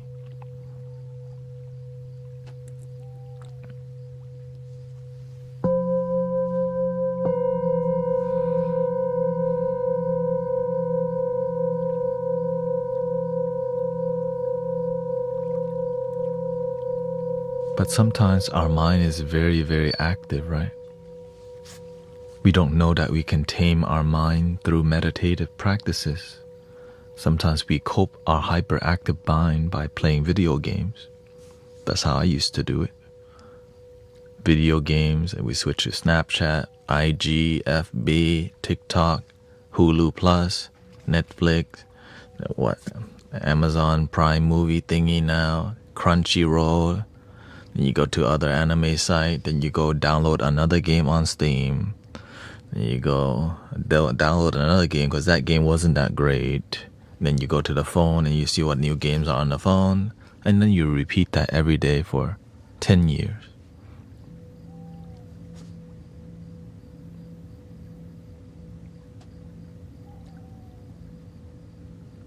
Never ask a question, am I actually happy? We're just fed dopamine all the time that we don't even know how we feel sometimes. And so when we have a space of silence and peace, we're not used to it. So that's why sound healing is so powerful, because it's peaceful and with sounds that are gently stimulating.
Do you do square breathing much?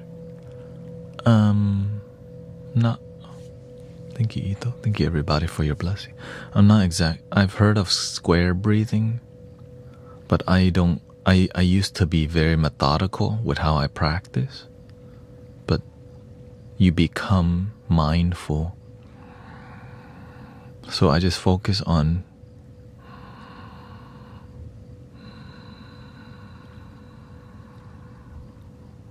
stomach breathing all the time. From my nose.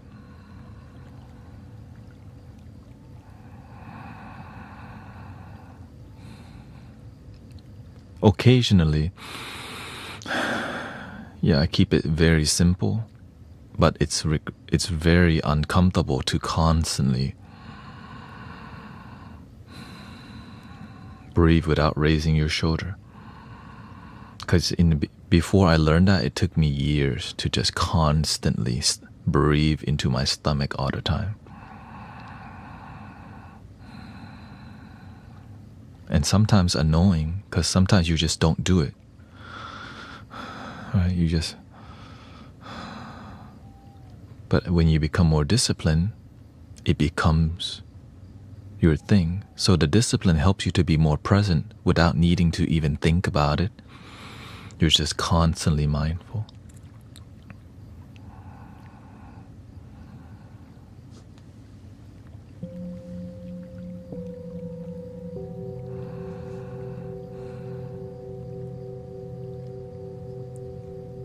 It took alkaline 2 weeks, yeah.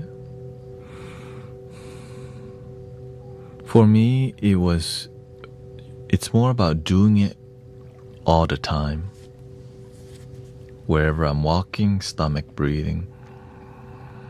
Talking, stomach breathing. Singing bowl, stomach breathing. Even flutes, stomach breathing. Because it's not natural, right? Stomach breathing.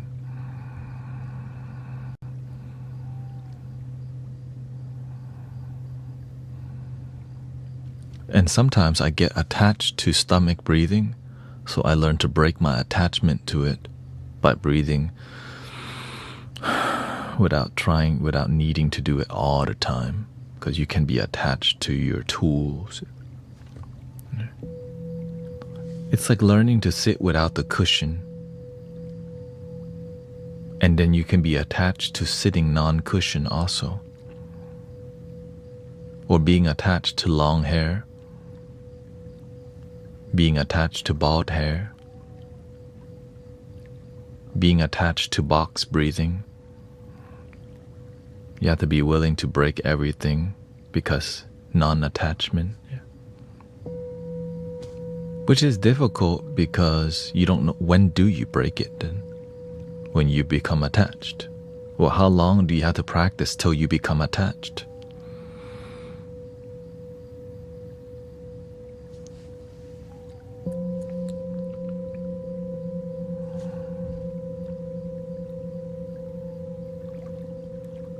And that's why we have to, and also remember the full moon is today. So be patient with yourself and others, knowing that the energy is going to be a little bit buck wild, you know. Dum dum, shake it like a soul, shake it.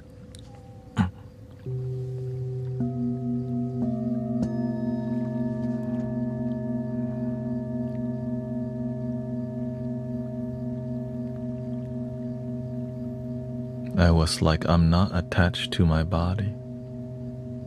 That's why whenever I meditate, I never completely close my eyes, unless I need to bring out more energy.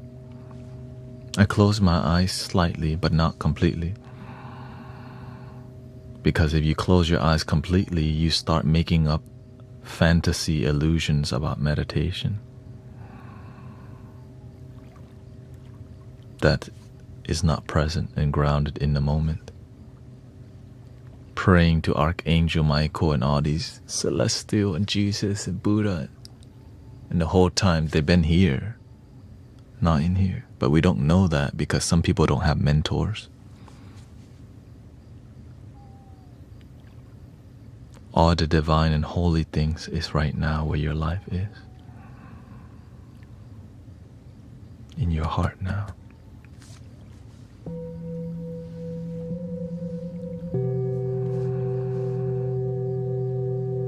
Welcome, brother Emmanuel. Shout out to the Thailand people in Thailand too.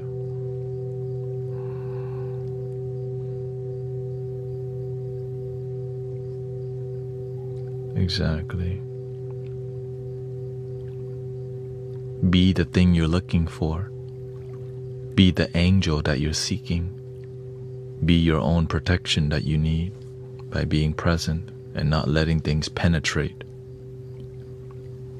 By being present, you learn how to invite things out of your mind.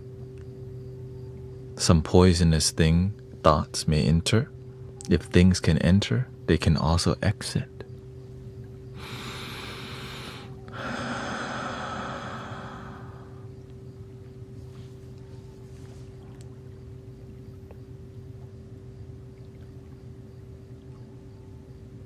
But if you keep inviting negative things in, maybe it's trying to teach you something. So it's not bad. If you're constantly ungrounded, maybe you don't know how to ground yourself. If you're sometimes ungrounded, then you just know how to sometimes ground yourself. But when you're mostly grounded, you mostly know how to ground yourself. But sometimes it happens when we're ungrounded. No one's like perfectly protected from negativity. I'm never negative.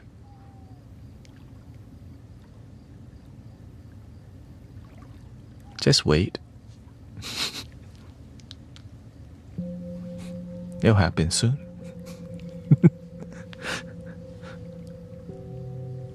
I used to say that, because my spiritual ego was very big at one point because I didn't have a mentor or a teacher. But sometimes that needs to happen because it shows you're willing to get hurt. You're willing to suffer to learn. When you have a big ego, it doesn't bring your life harmony. It disharmonize your life. And so we all need a little humbling sometimes.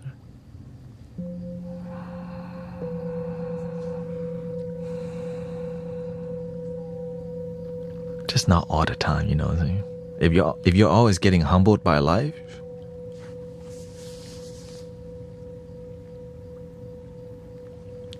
check yourself before you wreck yourself.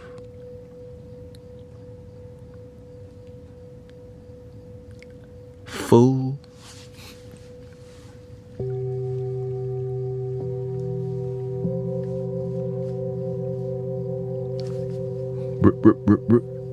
Check yourself before you rip.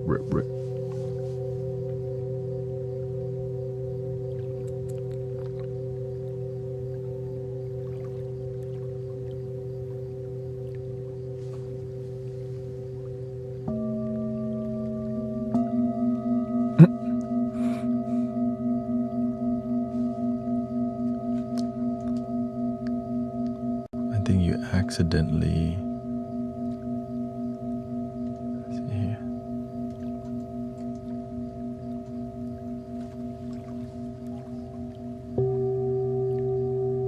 Yeah. I think you accidented.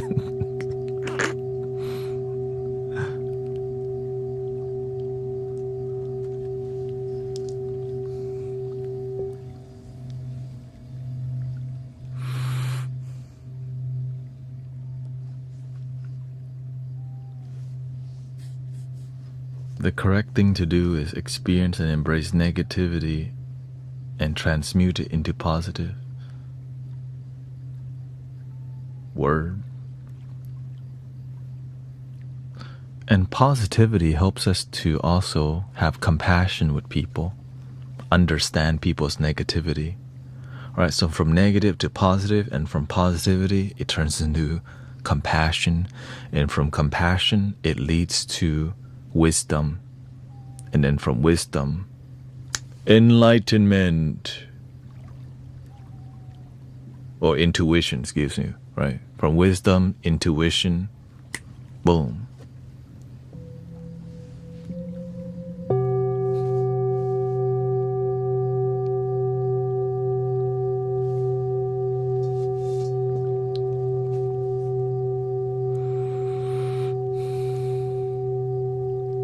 Why would you move yourself into check?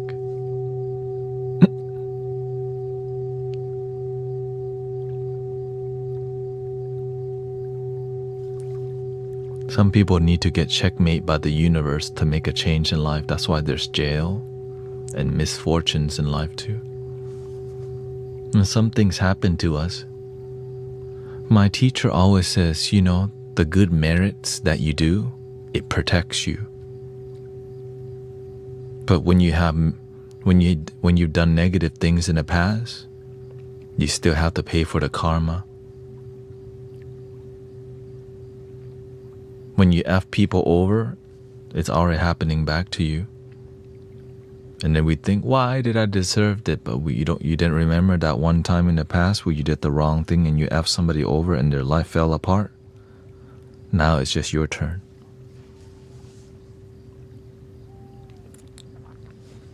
That's why we ask mentors and teachers, it's if you mismentor somebody, their life F up and you pay for it too.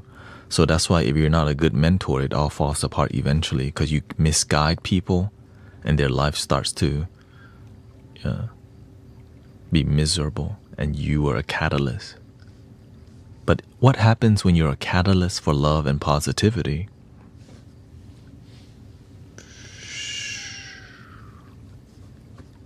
The opposite happens. You begin to blossom and everything blossom and blooms. One candle can light 1,000 candles. When you light other people's path, your way also becomes brighter, right? I'm one candle, but as I help light other people's candle, the whole room becomes illuminated. So beautiful. You're beautiful, it's true. I saw you. Oh, wait. Never mind, listen. Excuse me.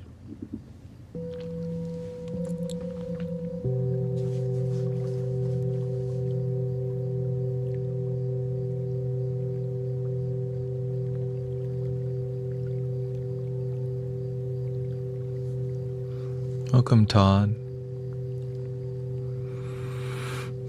It was good to see Grace with you. Yeah, thank you, Kat.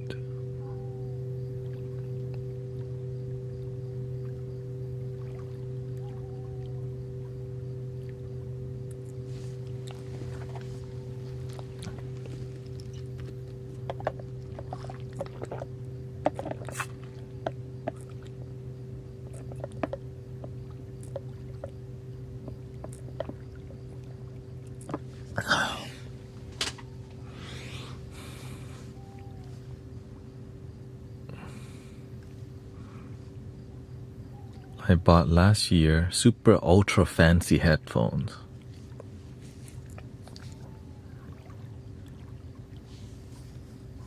What brand? Is it like Sennheiser?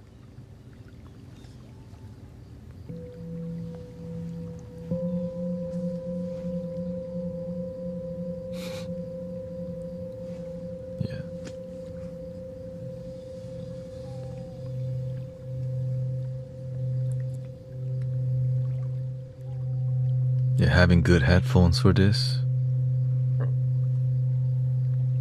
helps a lot with like when I first tried audiophile headphones, I listened to Nujabez, like, cause you can connect your Bluetooth phone to when I went to Best Buy. I was like, what's up with these headphones? And I tried these headphones called Sennheiser HD 380, I think. And then I listened to some Skrillex.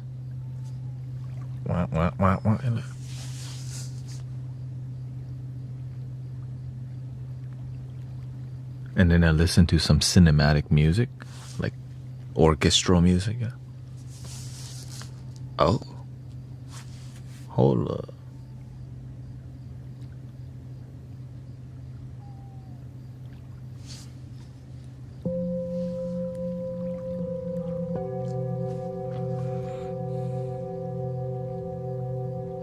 Right, when you listen to cinematic orchestra, it's like watching that movie Interstellar.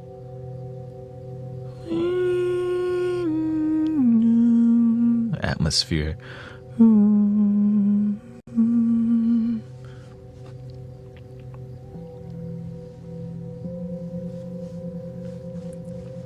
I think they had a headphone called like the Morpheus or something like that. Like HD, I think HD 800 or some.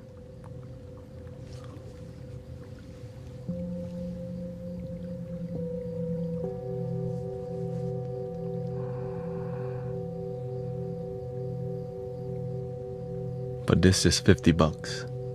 Sony.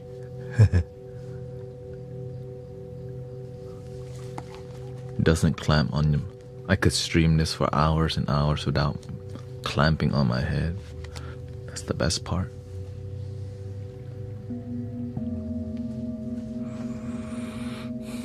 Cause I've had Sennheiser headphone, but it clamped too much, the HD 280.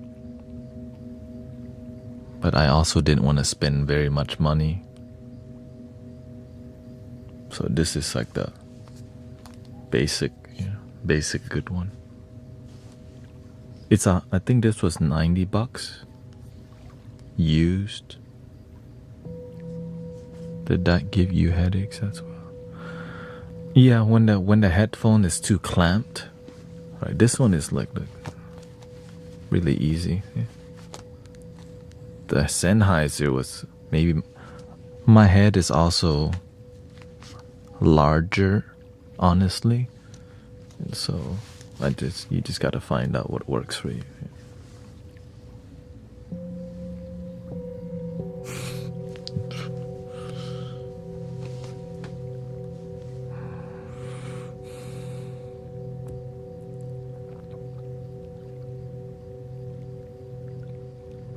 Welcome, Tammy.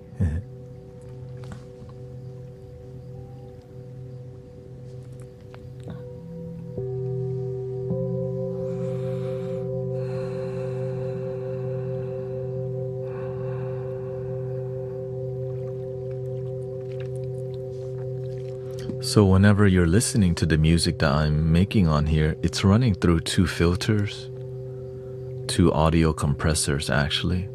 So what's coming out, it's so polished.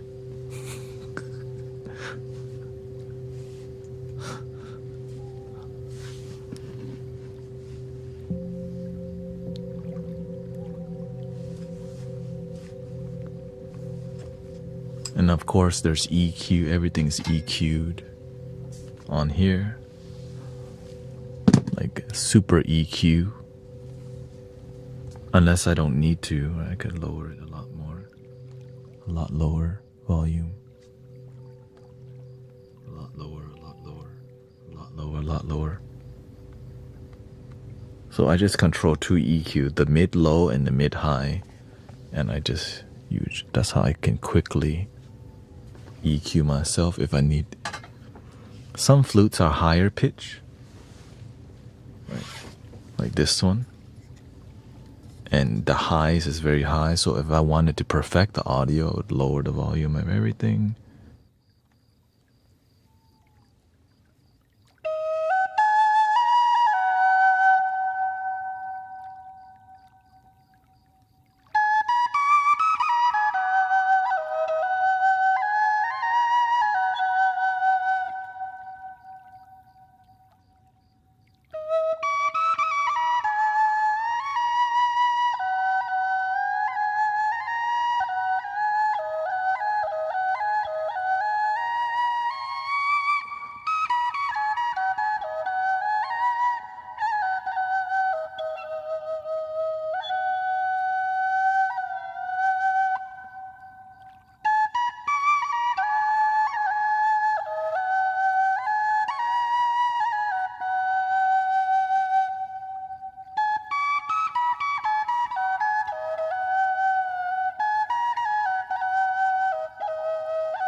The reason I use the filters is because I don't want to have to edit it later, like to reduce background noise or all these things. Now, I want to give you the best possible listening experience for the main, for everybody, and that's why. But I don't put crazy, just enough to, it is enough to tighten the sound, and to keep the purity of and that's why the microphones are so close.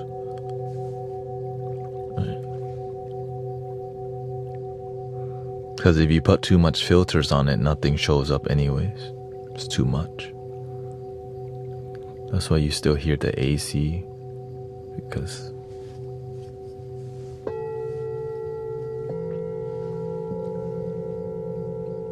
that's how you get the detail, right?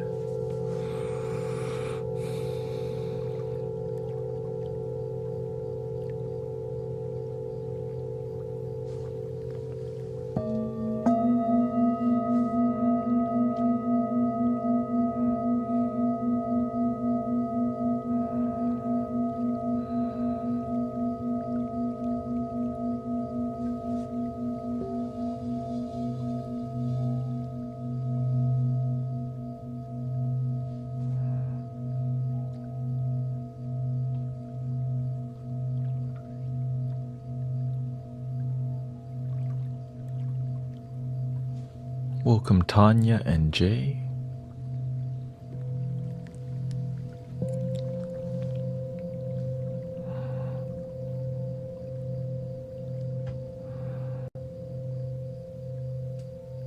But eventually we'll have a more sound treated. My goal is to eventually have a sound treated studio where everything is just perfect than it already is,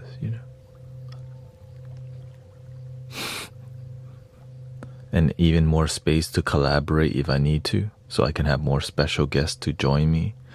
But I stream so long, it's hard to,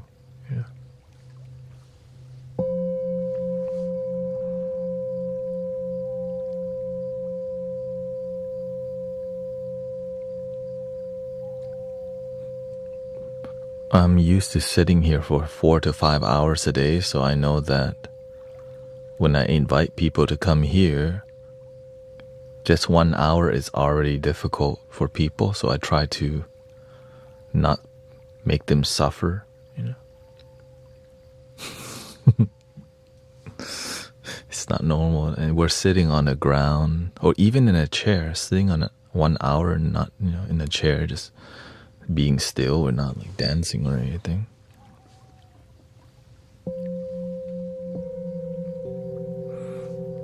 Thank you, Hayes Hunter. Thank you for your Prime.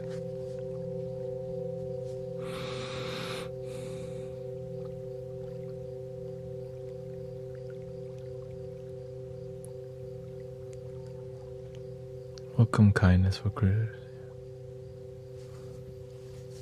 Guru Jinui, thank you for privilege of interest.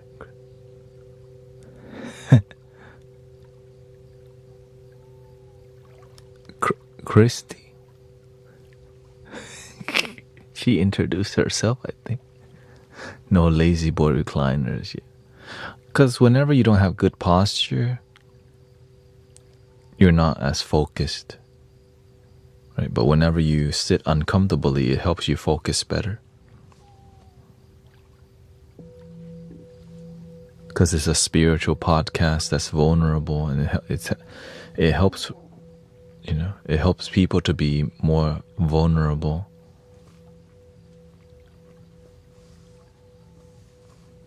When you have good posture, because you breathe better, you speak better, right? Because if you're slouching, your demeanor changes, right? You're on a couch, you're kind of laid back, Like when you're interviewing people, they're never on. It's rare to see them on a couch unless it's a more casual interview. But you just have to know what you're about. This is more about improving life,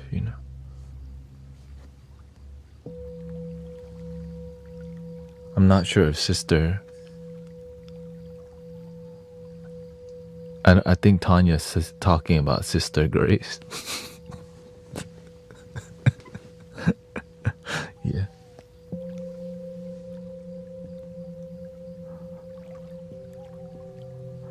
The only person I introduce is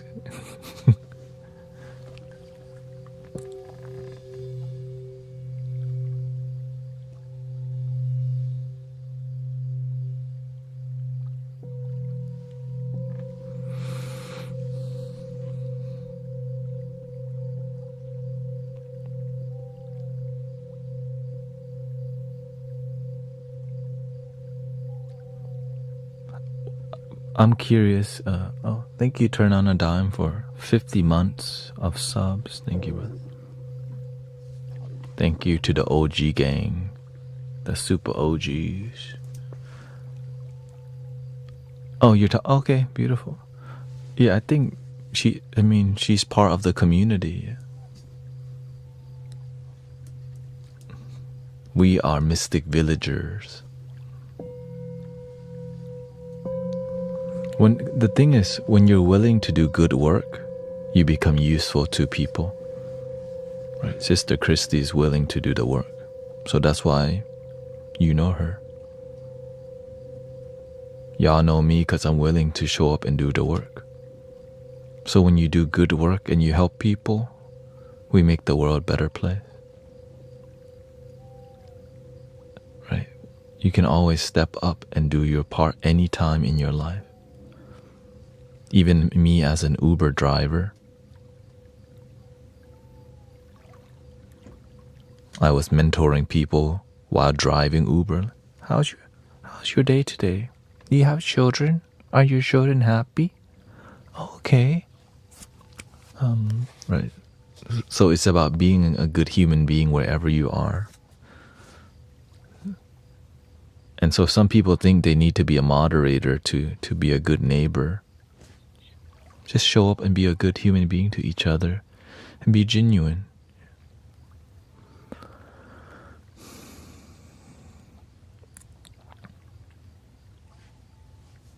Oh, no worries, sister.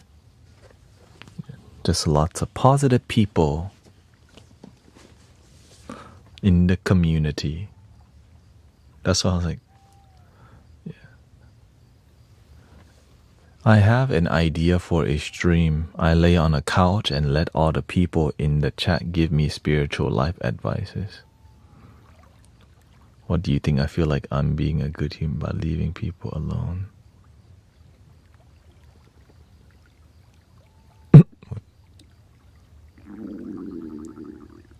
You let people give you advice, like the green lizard guy, like people call in. Oh, okay. That's two separate cars.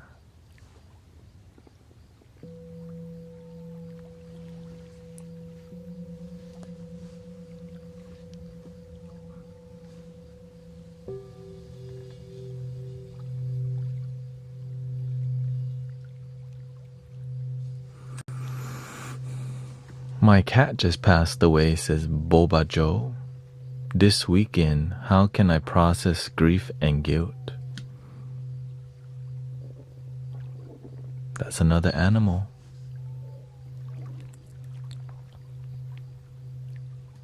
Remember all the good times. Another turning fork. Another turning point, a fork stuck in the road. Time passed you by, the directs you where to go. There's something unpredictable, but in the end it's right. I hope you had the time of your life. One day we will go to. So let the photographs and still frames in your mind. Put it on a shelf for good health and good times.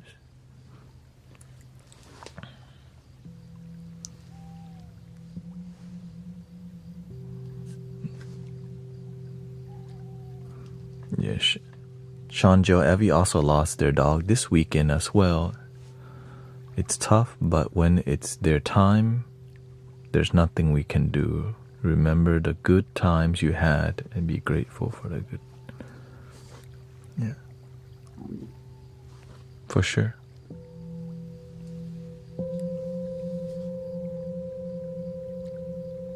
I still think about my cat all the time that passed away, baby. So my baby's still alive in my heart. I would not be here without you. Right? So that's how we inspire each other. Right? When you're depressed and sad, you have your cat to talk to, and that cat goes in, they transition to another place, but they're still alive in your heart. It's beautiful. It's beautiful, mate.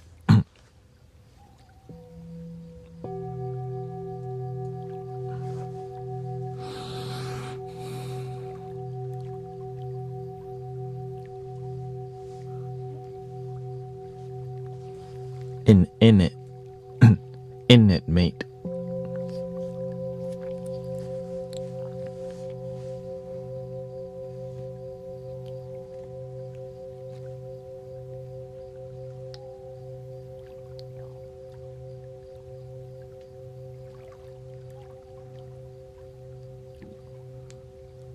So whenever we have a loving relationship with animal and people,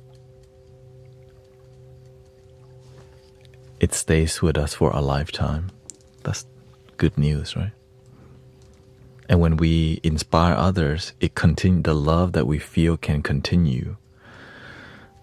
And also, the sadness and the revenge and hate can also continue from people who lack wisdom and compassion. So that's why here we don't do that. We focus on being a good neighbor to each other. You know,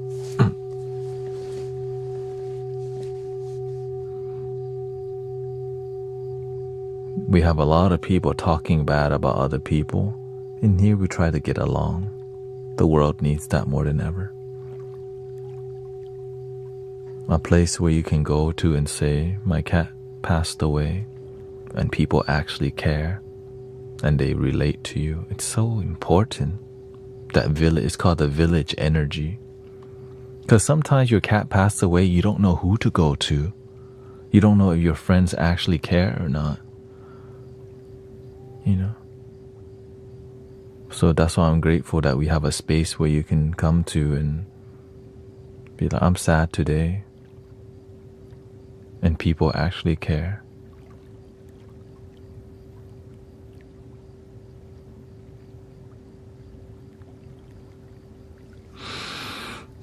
Sometimes that's missing in people's life. People that actually care. And sometimes you find those people at the church, but you only see people at church once or twice a week. And sometimes you don't even have the space to go deep with them. So this is like an alternative place where you can hang out more, you know.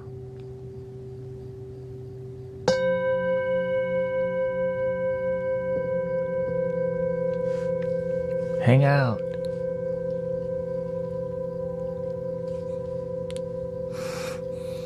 Hang out with genuine people.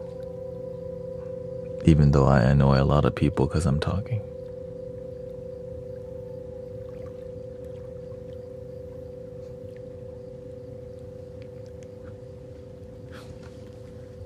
Silencio.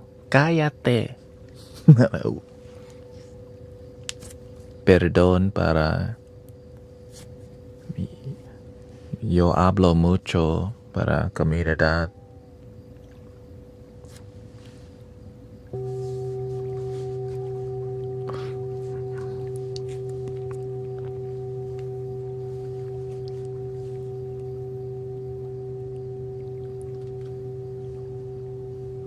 Megafu says, I'm still struggling with addiction. I've gone 10 months, although I'm worried about relapsing into oblivion, never coming back.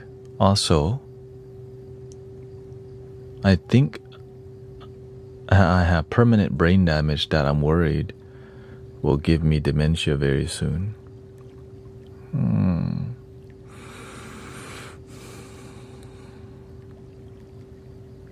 I think you just need to be around us a lot more. For real. Be around more optimistic, positive, faith, belief, love. Come here more. This is where there's a lot of positive people. A lot of people have become sober here.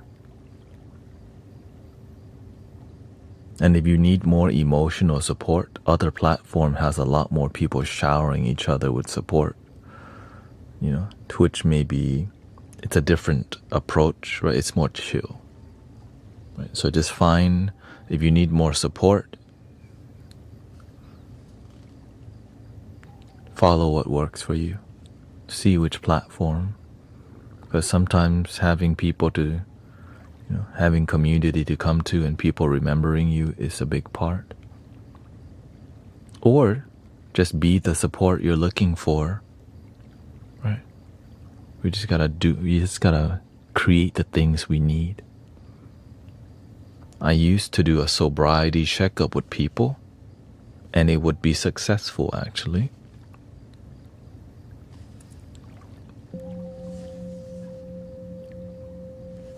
Thank you, Sherilyn.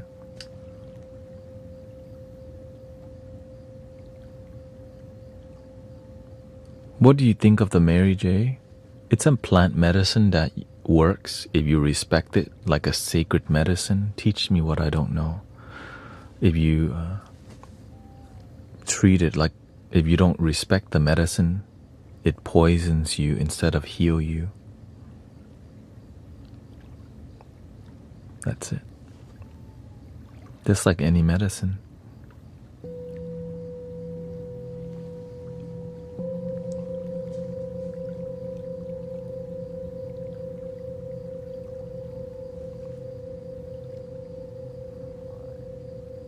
Why don't I hear more about that?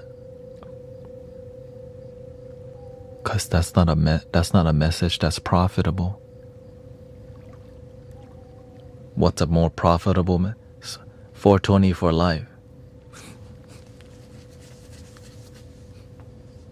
The more the better. Load it up. Hits from the gong. Come along and take the hit from the gong. Inhale. Exhale. I love to meditate.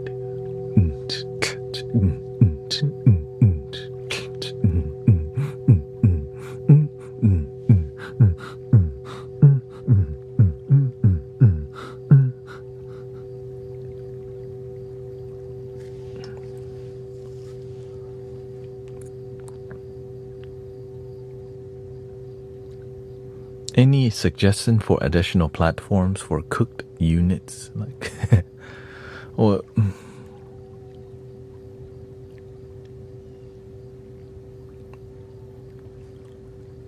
I think you should try the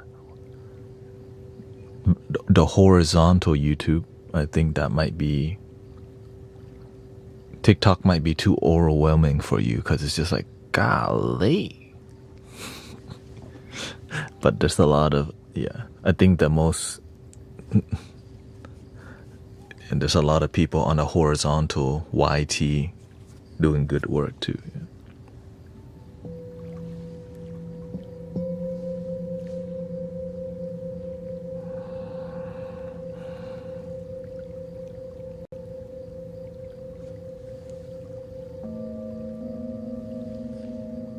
So whenever I stream on the YT, there's a vertical version and there's a horizontal version. I can't say if you say the word you to be too much, then the TikTok algorithm says, oh, no talking about other platform. That's why I have to self-censor. They don't want moti, but they can't stop me. Somebody stop.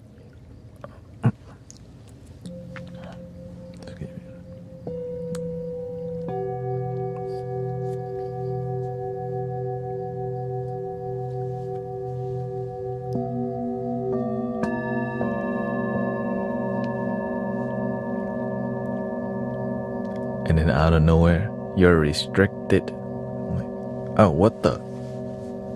Somebody stopped me.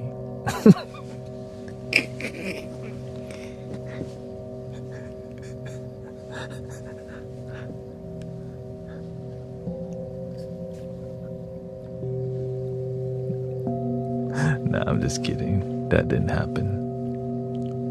So, no, because there was one point I was using the word too much, and it says restriction. And when you're restricted, it limits your growth, right? It's age restricted. Anytime you hear age restriction, it just means you're being shadow banned. And it just plateaus your growth. And when things plateau, it begins to eventually decline.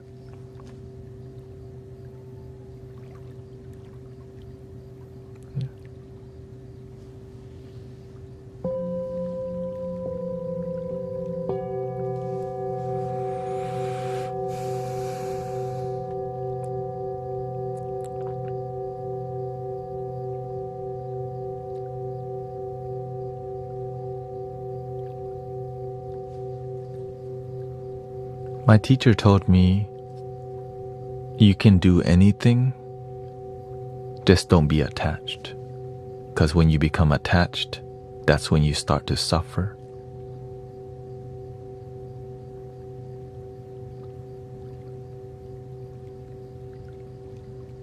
And most people don't know how to stop at one, right?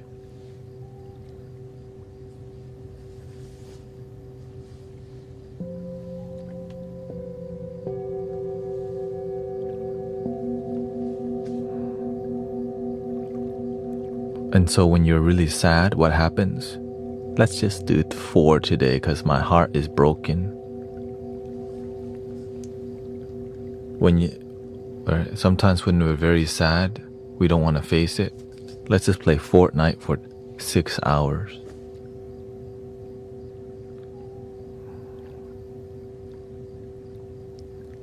$10. I'm depressed. Just keep playing Fortnite and smoking. League of Legends also. Why stop at one game? Let's just cycle 3-4 games. Valorant. Apex. League.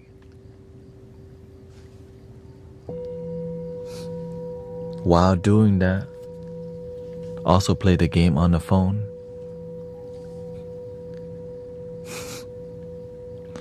And so now you're just dopamine like addicted. So it's hard for people to sit still because the dopamine is strong. Like when you play a video game,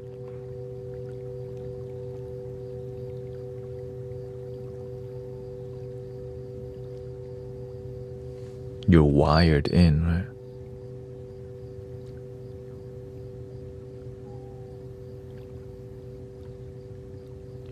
Some people can learn how to make it work because they matured. Right? They can stop at 1 hour or 2 hours. But if you can't, then you shouldn't use it. Right? Some people don't know how to stop at 1 drink. Then maybe you shouldn't use it if you don't have responsibility with it. Some people, they don't know how to drive slow, so that's why they know just get a slow car.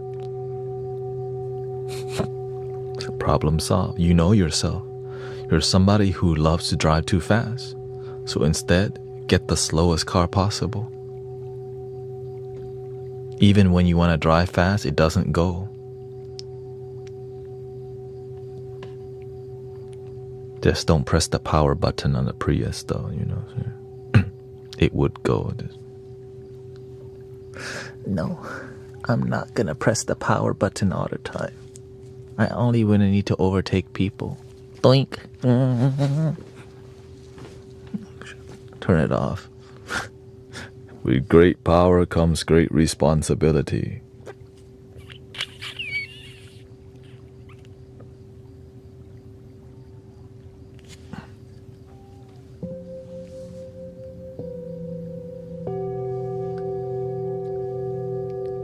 Power on. Same thing with that dang the Tesla, right? That thing, like Sean rented a Tesla before. So damn fast. Yeah.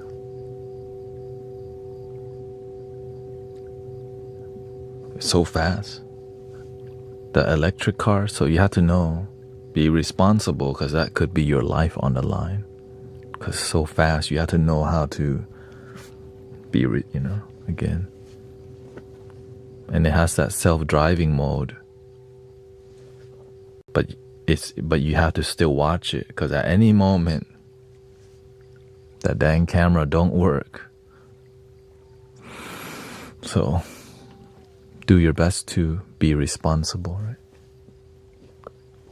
Yeah, and he got the basic version. They have the Tesla Plaid, and they have this mode, ludicrous mode. I mean, shoot. Ludicrous mode.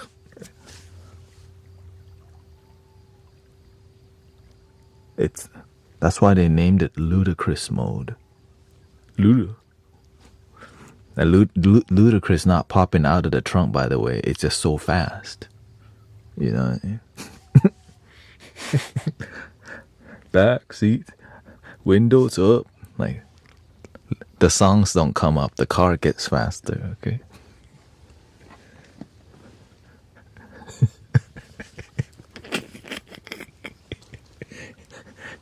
Imagine you turn ludicrous mode on and ludicrous sound album and strobe lights come on. I wanna dun, dun. Too fast, I'm too fast for y'all. Anyway,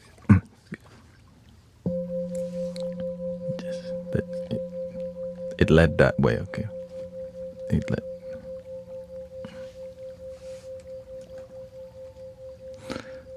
Let's see here. What advice would you give to a person who knows these things about themselves but still have trouble acting on said knowledge? Make a plan and stick to it. I think a lot of people know what to do, but they don't do what they know because they need a plan. All right, I know vaping is bad and I should quit, but I don't know where to start. Just make a plan, study on how people have quit, and then create. All right, this week I'm going to take 3 puffs. Next week I'm going to take 2 puffs each day. Next week I'm going to take 1 puff each day. Next week I'm going to take 1 puff every other day. Have a plan, right? I want to meditate because I know it's good to tame my ADHD mind. Instead of taking medicine that makes me loopy. So I need to make a meditation plan. All right, what's your plan? I should meditate 30 minutes, but I don't start. Well, if you have a plan that you don't start, make a better plan. Okay, let's start with 8 minutes.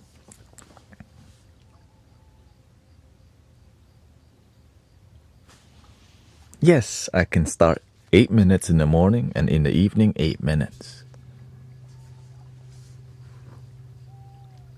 Well, maybe you don't do 8 minutes. Let's do 5 minutes then.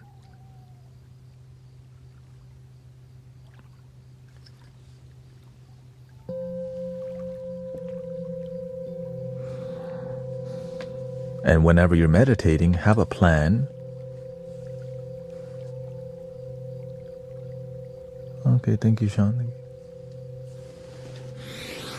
Beautiful.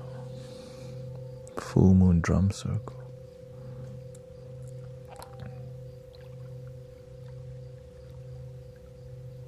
Shout out to the sound healing.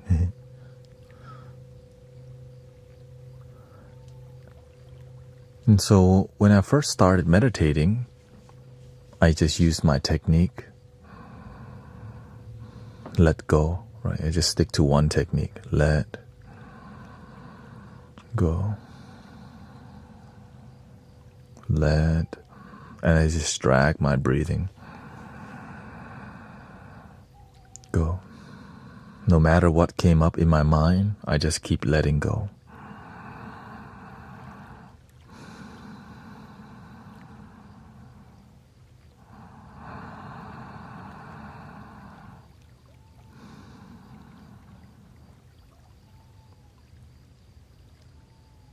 When I first started, I tried experimenting with different techniques, but only if I practiced them for a month first.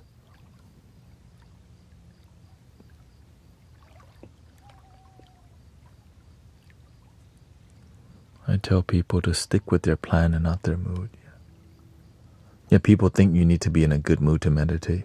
Some days, I'm in a very ungrounded mood, but I get to sit there and be with my mind that feels ungrounded. I just love myself where I'm at. Meditation helps you to accept and surrender what is. My mind is ungrounded today.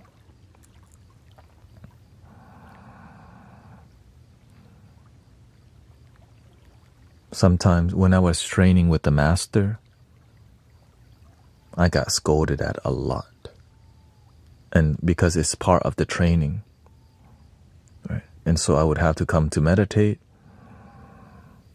and release things. But eventually I learned how to let it go in the moment. So people criticize me in the moment. I sit here, I just take 1 or 2 breaths and not be reactive and responsive. So it leads to a deep self-devotion and self-mastery that people can talk crap about you in your face and you just go, not my problem. I guess I should go hang out with somebody else. But if they're your family, this is who they are. They need my help, but I need to help myself first. Eventually, when you learn to be a deep listener, you listen so much that they got nothing else to say. They get tired from their own complaints. And then you ask them, how would you like to feel in your life? Which is why my wife, initially, she cried a lot whenever I was mentoring her because she didn't want to hear the truth. But then I said, look, I still love you. Because she used crying as a way to not do the work. And at first I was catering to her crying and she wasn't progressing. But then as she started crying, I didn't baby her. She was used to people babying her whole life, which made her the same. And so I just sat there and be with her in a loving way and be honest. And eventually, she recognized her issue. But it's hard to hear because it's a very vulnerable thing to do, right? Crying.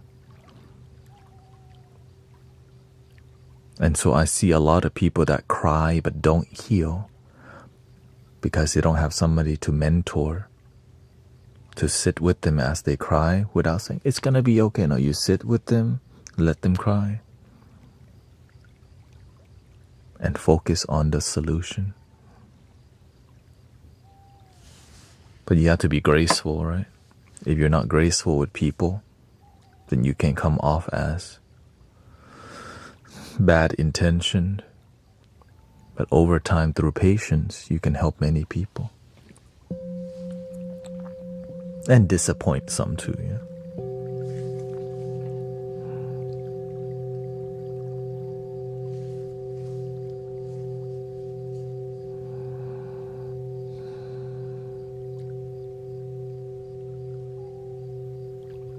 Yeah, nothing wrong with crying for sure. It's more about what happens after. Do we cry and it leads to strength, or do you cry to maintain your misery? This is where we have to observe where we're at with this. Do I stay the same with my tears, or does it lead to healing? I see people using tears for attention, which is what a baby does. Right? But when do you become strong without somebody tending to you? When do you start to believe in yourself and your strength?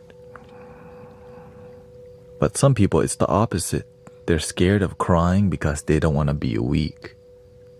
But deep down, everyone's emotional. It's not they don't like crying. They're just not used to letting themselves feel.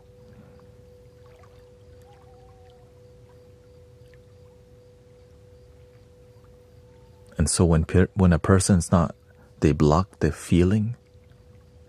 Right?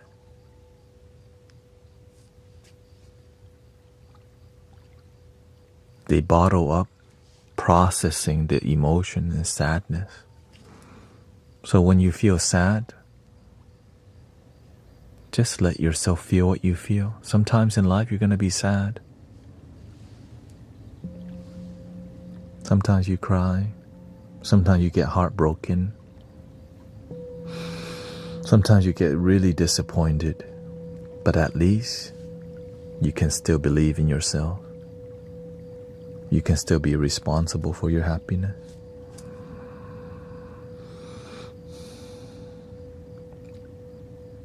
Yeah, in my journey of forgiving my past, I cried a lot. I remember the first time I really sat and forgave people in the past, like kids that picked on me, maybe my own mother, and all these negative things that I experienced. Maybe it was me, how I treated myself. Sitting and forgiving was like, it required, and eventually the tears stopped because I let go with all my heart and soul through forgiveness meditation for I think 2 months. Right, for 2 months, maybe I journaled about what I was still sad about, what I still held on to, and I would face it and just through visualization forgave all the people who abused me, and even the people who I done wrong, maybe even ex-girlfriends or people in the past that I forgave everything that I could because I didn't know better. But with love, right? Because hurt people, abusers have been abused. And if we keep hating abused people, then the hate stays alive. But when we forgive, love starts to shine.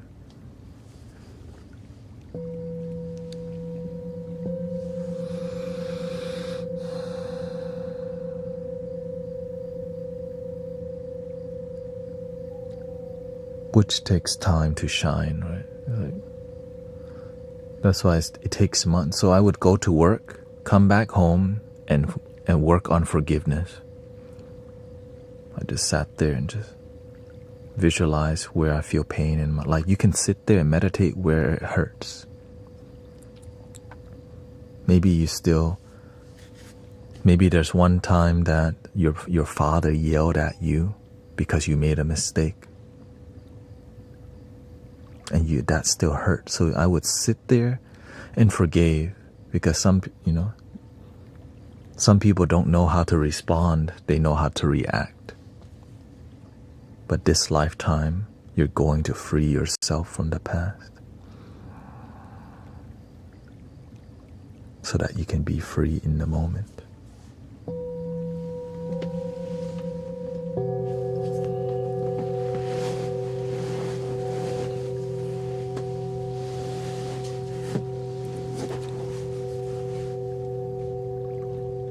So incense helps, prayer helps, gratitude helps, journaling helps, support group helps. Some people, if you're religious, going to a Bible study or church helps. Going to a sound bath, ice plunge, going to spiritual gatherings, doing things that uplift you helps.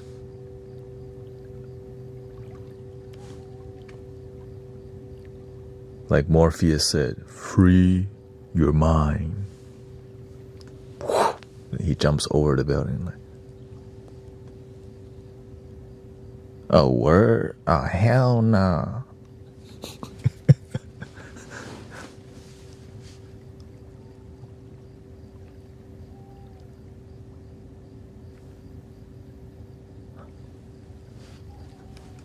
Talking to people helps, yeah. That's why coming here, you get to at least express what's on your heart. So it's a group therapy works. We do it every day here. Hi, welcome.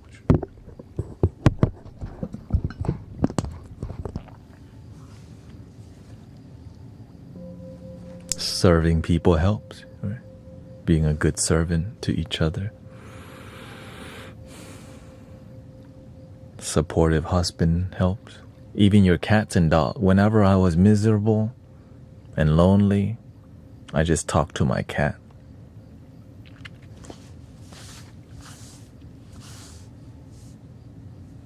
I give my cat a full body massage.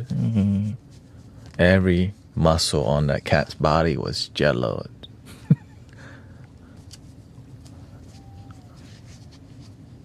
And so the cat also became attached to me because full body massage on a daily basis for my cat. Maybe that's why she lived such a long life. I think 18 years.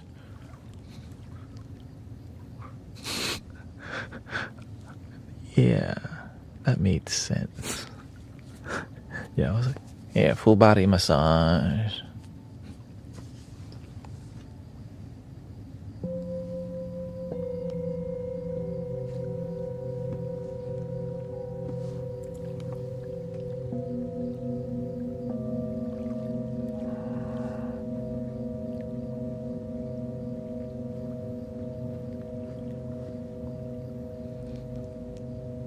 I also give dog massages too. So when I go over to anybody's, I just have a habit of like checking their muscles, because you can see what part of their body is tight,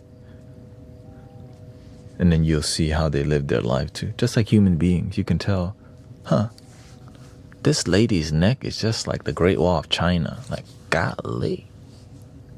Why? Something with the throat chakra connected to the heart chakra. This lady just wants her neck massage for 1 hour. Have you ever massaged somebody's neck for 1 hour? It's like, it's wild.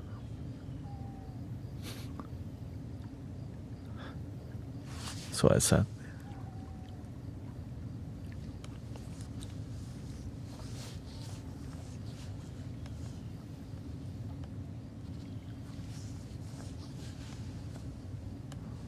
a lot of people were very sad when I stopped doing massage therapy.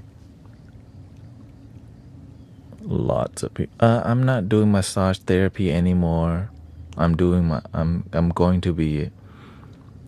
to follow the spiritual teaching path now. Sorry, no more massage therapy.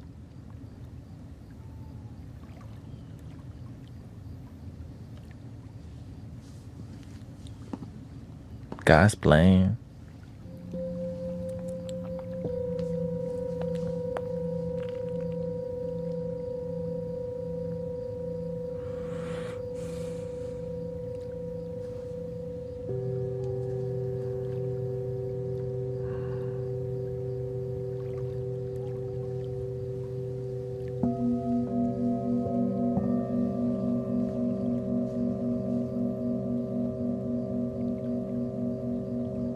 I couldn't imagine telling my clients I was leaving, but they probably just all joined us. Yeah.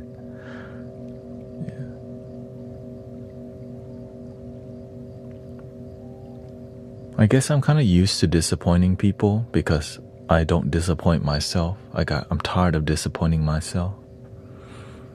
Whenever I stop doing ASMR, people are like, why are you talking right now? Because my heart told me that I was meant to do more than just make noises.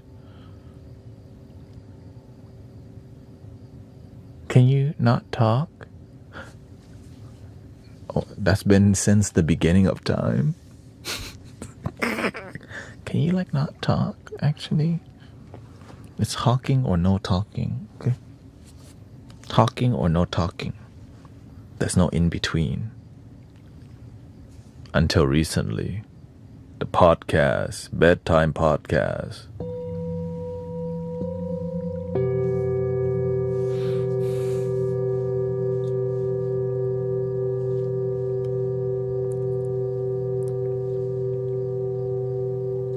And what led me to stop doing massage therapy is because I was mentoring people during the massage, and they're like, this is the best massage ever, and not because the massage, but because the experience. I was like, oh.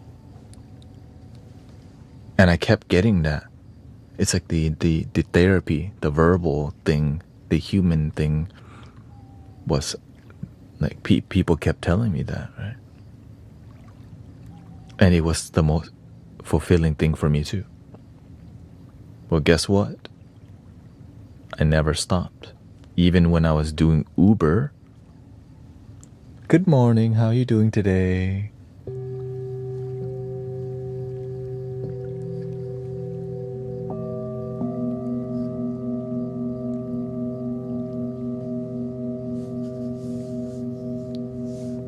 Yeah, some people prefer not to talk during the massages, but to me, the reason I talk is because I'm trying to teach them how to not need me. Because if I taught them how to heal themselves, then they wouldn't need me anymore. You know what I mean? I'm trying to mentor people so that they can do yoga, get Epsom salt bath, and live a better life. If I kept them sick, they would need to be coming back to me all the time. I was trying to guide people to live a life where they have low stress.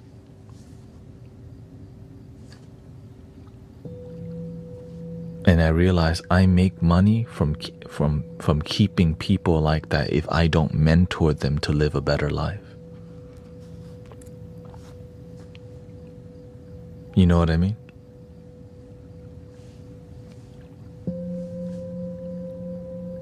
If I didn't teach them anything, all right, let's keep this person miserable so that I can make money from them. I couldn't do that, right? My principles and values, like, you make money from people, right? You get a frequent visits, but oftentimes it enables that person to keep living a life that is disharmonious for them, so that you can fix them without them learning to heal themselves. And I couldn't do that, which is what led me to changing my approach to healing. Yeah, which essentially is amazing business. Oh, so much money in massage therapy. So much money.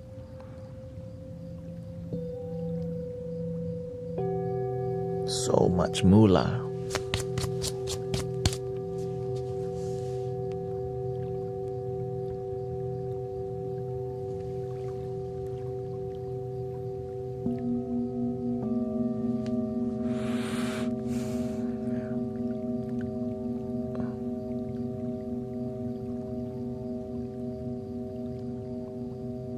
So this is another kind of massage therapy, full body massage therapy for free, using vibration. And a ton of people get it at the same time. And I get to talk.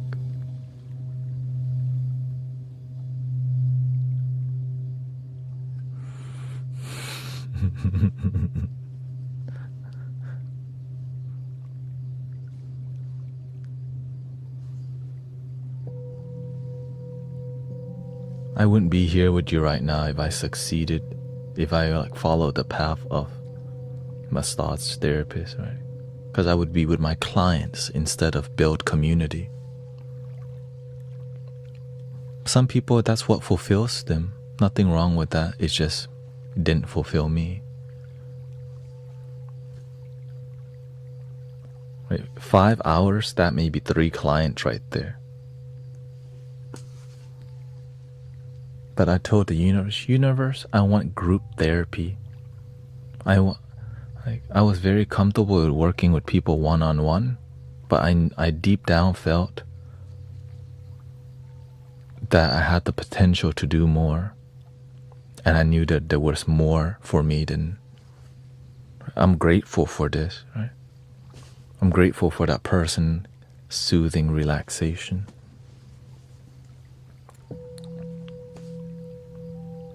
As a matter of fact, I went to massage somebody and they loved me so much I ended up massaging the whole family, like everyone in that family except that's like 4 people. But yeah. And it was a bougie house, you know. I went there, they had an elevator in the house. Like, oh. Like I bought my massage bed, got in the elevator.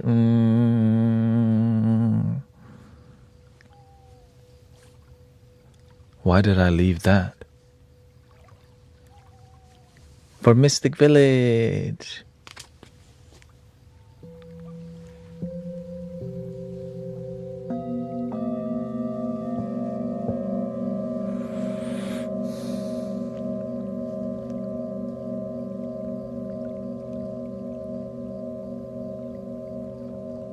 One thing I do miss is working with essential oils. I love essential oils, man. Especially that ylang ylang too.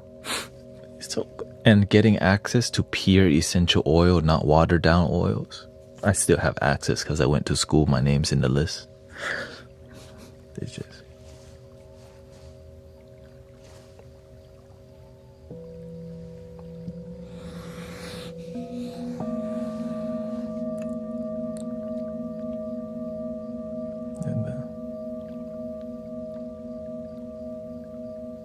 Yeah, but of course, I'm grateful for massage therapists because they're healers too. It just there's a purpose for everyone. It's just some people are more driven by one-on-one. Some people are driven by community healing. Some people are more driven by religious healing. Right? There's so many ways. Some people are more inspired by being a gym bro.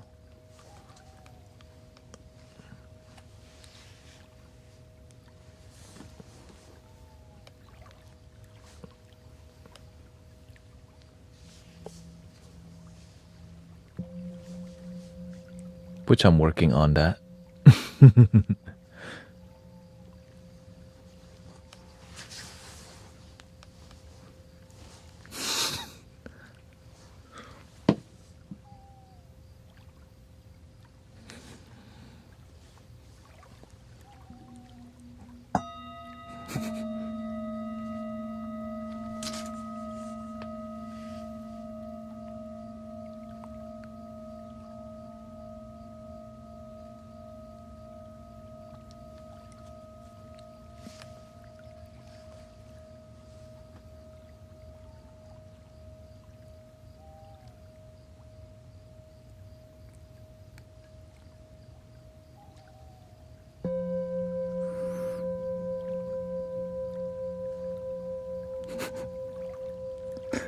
They can ask my two swole out swans kissing.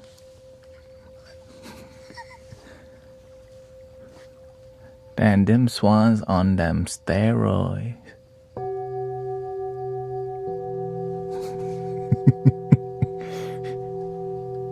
I'm natty, okay?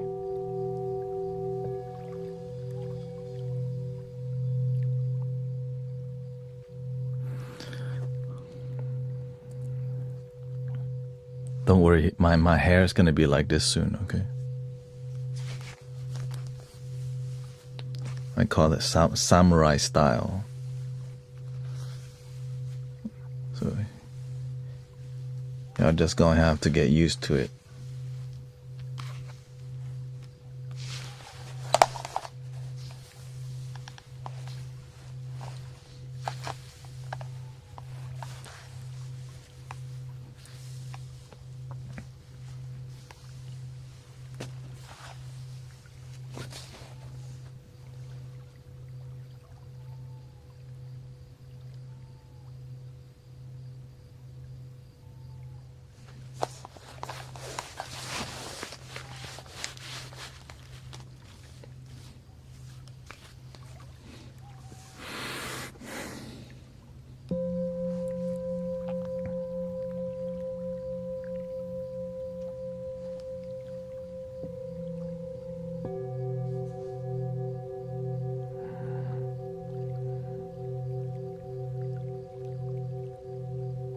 And then eventually I'll be bald again.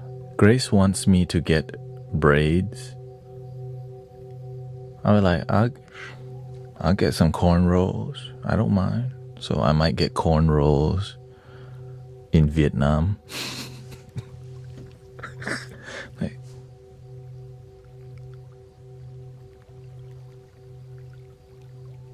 I'll be like Omarion. Or what's his name? Allen Iverson.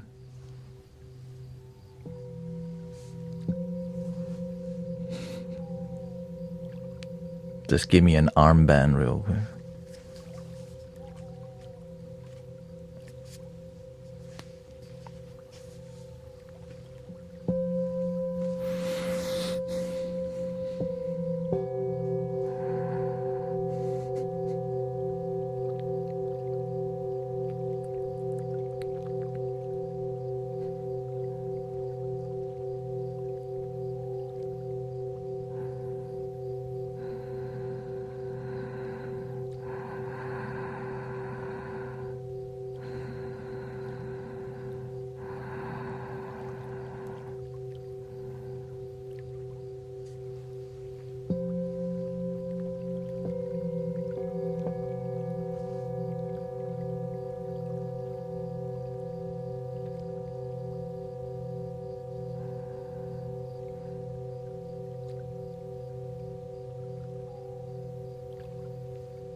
Make sure to follow Sister Christy, Brother Arrow Eyes, and Sister Grace Sounds of Healing.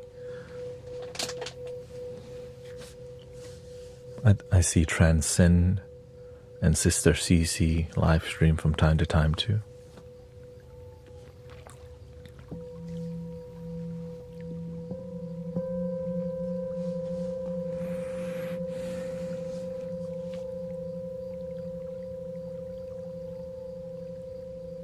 I don't have a hand pan, but I do have a didgeridoo, yes. But it is not convenient to... Actually, yeah, it's not convenient to get. I can just do some throat.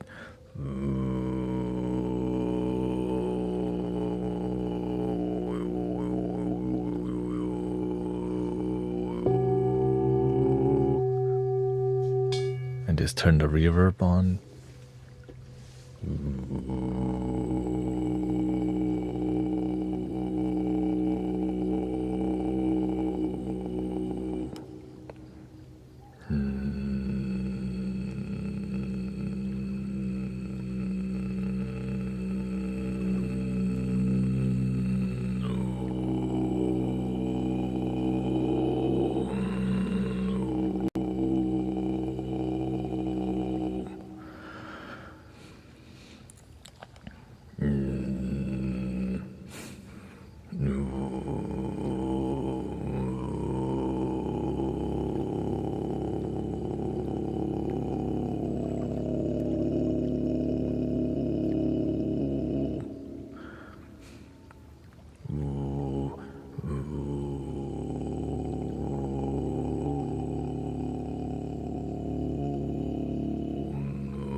And then there's a different time.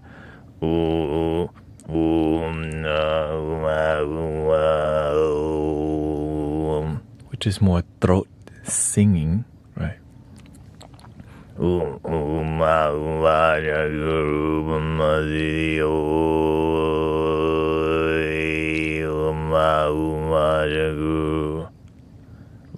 And then do the.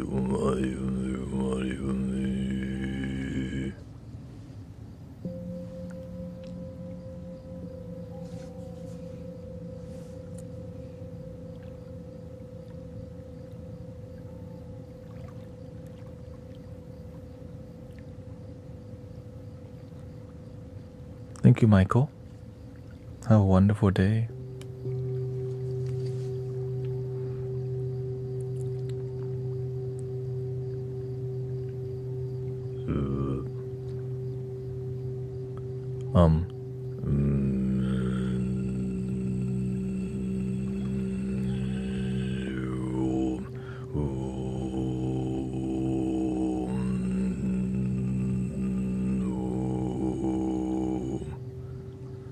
And if I want to go lower, I usually just play a lower singing bowl here.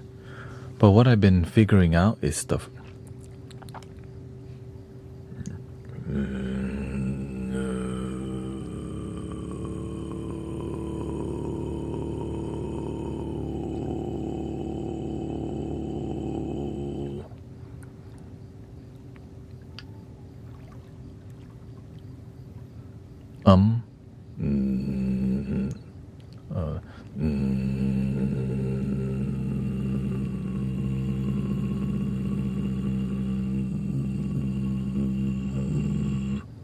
yeah, I keep my lips slightly.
Good exercise because it's very explorative, you know, like what's possible with vibrational sound from your throat. Yeah.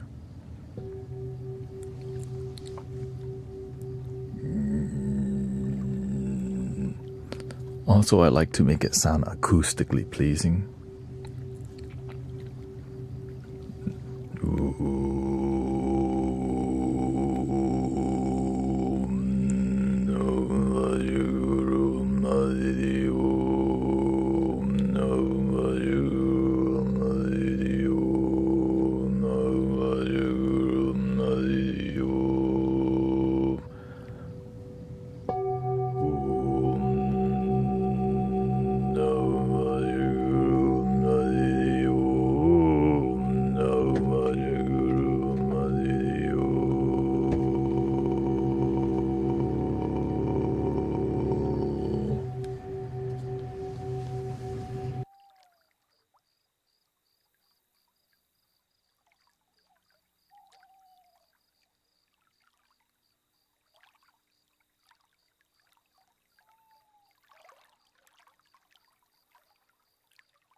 So that's why I'm grateful for singing bowls, because they're mostly in tuned. He's scaring the neighbors.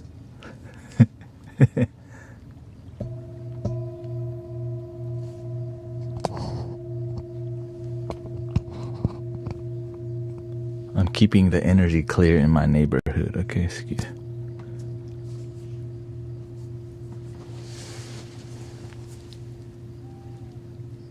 The cat's got my back.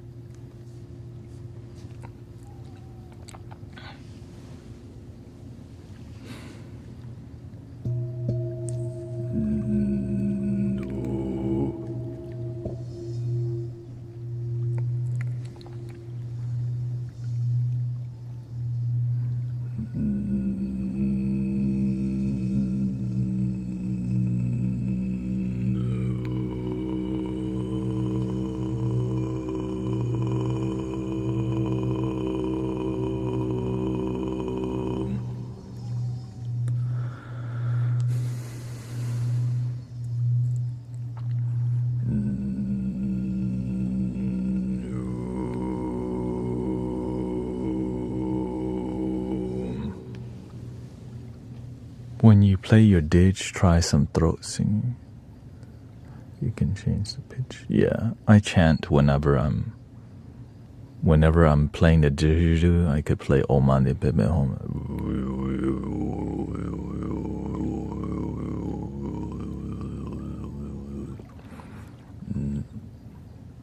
Just like whenever I'm always trying to push the boundaries of what's possible, because to me that's called fun, right? I think that's what is fun, to experiment and make it sound good. I think that's the next part, because you can experiment and it sounds bad also. Oh, you want the bird sound?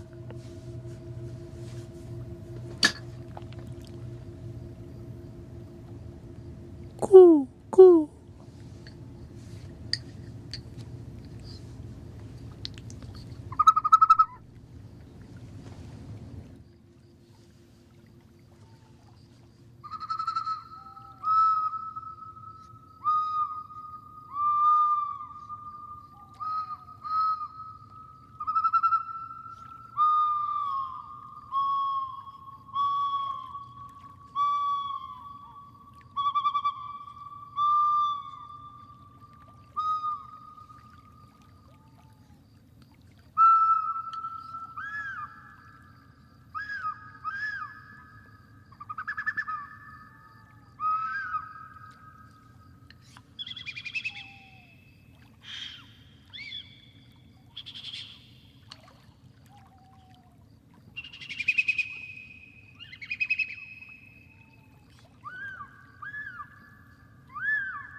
So yeah, you can do it with the...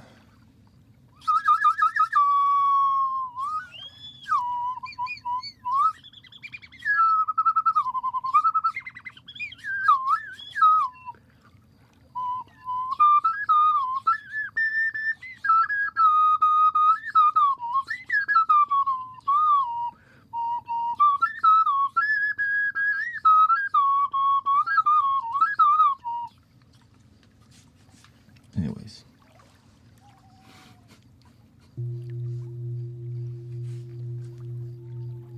Push the boundary. Thank you, Thomas, for coming by. The full moon energy coming. Oh, the last part remind you of SpongeBob? Because he was playing in it.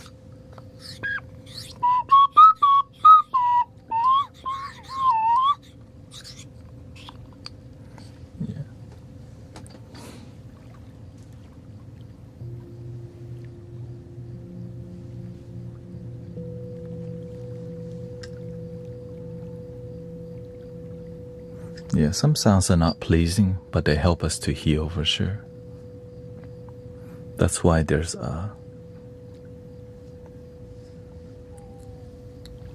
why from time to time I do high-pitched sounds. Screeches. It's like not all sounds are you're not supposed to like all sounds. Because sometimes the sound that you don't like, it actually humbles you. But I learned that earlier on because I wanted to understand sound. I was like, why do people listen to heavy metal? So I spent time listening to heavy metal myself, like Slipknot and all these other groups, Tool or whatever. Let the body set the flow.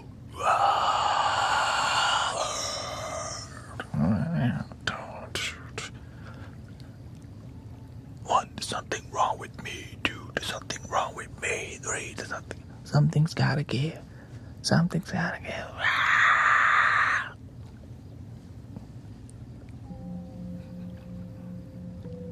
Yes, I'll be on tonight.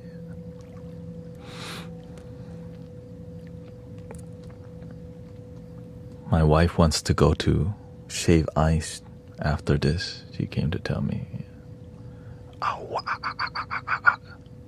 So I make myself explore music. For example, I got a set of singing bowls. And then one bowl I didn't like. Well, guess what I did? I made myself love that bowl I didn't like. We don't have stepchildren around here, okay?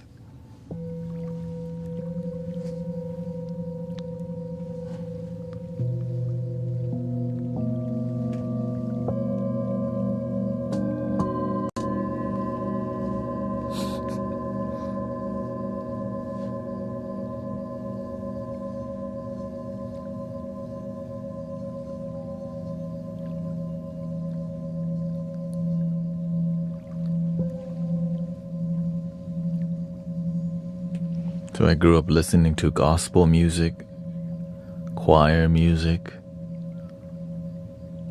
lots of orchestral music, lots of, at that time it was techno and trance and underground. I listened to everything that I could that was, I wanted to explore the variety of music, right? I eventually got into country. Like I appreciated country because I used to do wedding videography for the people in that part of town. Graduates of Texas A&M became one of the people. I would go do videography at many weddings.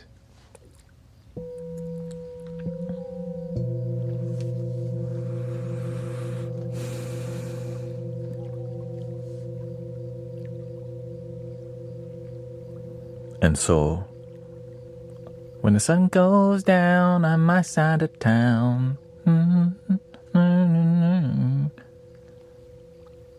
if you lose your one and only, and here comes the step, here comes that two-step, whatever. In the neon moon. It's just easy to listen to music.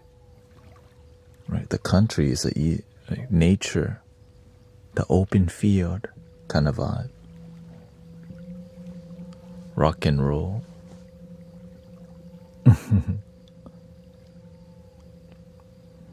Yes, well, rock and roll. Well, before I rock and roll, I rock first, which is Linkin Park. Lots of Linkin Park. I can't take the way you did. Don't turn your back on me. I won't be alone. Which is skillful, right? That's a difficult technique. I used to photograph some heavy metal bands. And so I enjoy just documenting lifestyle. That's a beautiful part, right? So I documented lots of dancers, lots of musicians on my way here, lots of pop and lockers, lots of different artists. Yeah. Never thought I would be an artist myself, right? I just was a photographer. I was the videographer. I didn't really play anything much. Oh, I did play Thai music, but I didn't really practice because I wasn't that inspired anymore. But as I started experimenting with plant medicines, I did listen to a lot of more Bob Marley and the Beatles, and the Woodstock and more older music.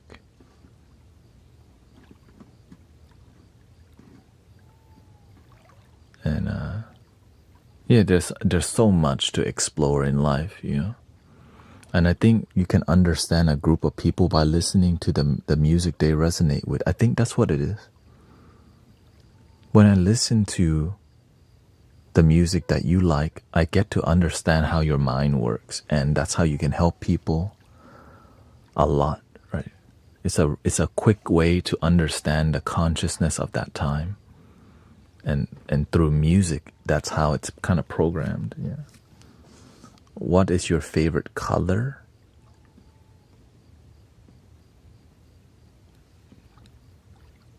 I kind of like purple and indigo kind of vibe. Yeah, purplish or indigo. It's beautiful. But really, it's like whenever I like the colors when the sun is set and in the sky. There's some unique pastel color in the sky after the sun sets, but the sun's still heading the top of the clouds, and there's like light purple or like a plum color. Freaking yeah. You know what I'm talking about? That's when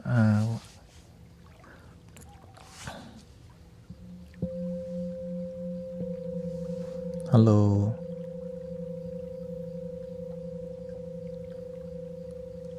What you're feeling on plant medicine with low THC and high CB? I think they all work. It's more about intention. It's the placebo that makes the medicine work strongly. The end. I think that's the results of any medicine. If you truly believe that it heals, it would lead to healing.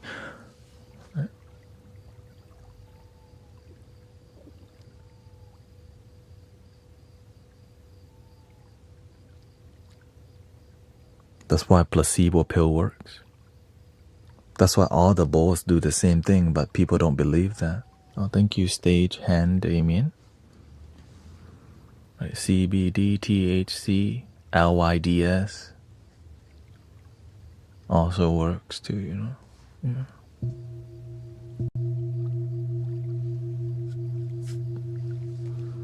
Hello, it says, I knew I liked your channel when you said that you like Ice Cube and today was a good day.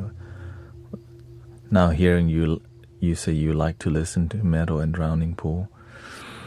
It depends on my mood, right?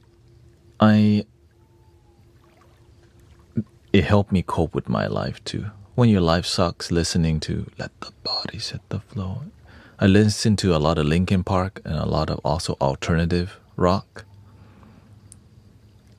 A lot at that time, alternative rock was very popular, like Puddle of Mud and Creed. Hello, my friend, meet again when you are with me. Free, careless, I believe above all the others. We fly, whispering tears to Linkin Park. I listen to kind of obsessively. I like to just listen to one thing over and over and over and over and over and over. Because back then you made CDs, right? So when you make a CD, you're trying to listen to your CD for a while. Right? When you got that new CD, you're trying to jam that one disc for a good while. So that one CD would have what? 20 songs maybe? or whatever, and or maybe even less, right? And when MP3, and so you just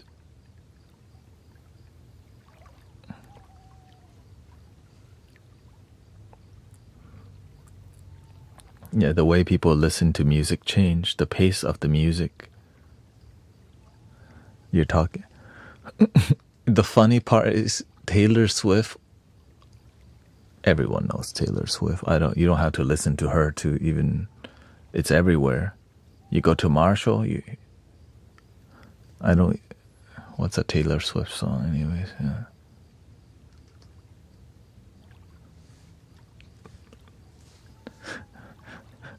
I just kind of grouped Taylor Swift with Ariana Grande and the other people. Yeah.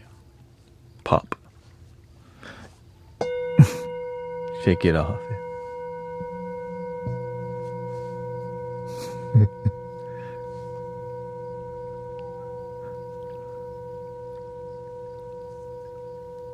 Yeah, when I learned to sing songs, I sing it. Yeah, singing a song over and over.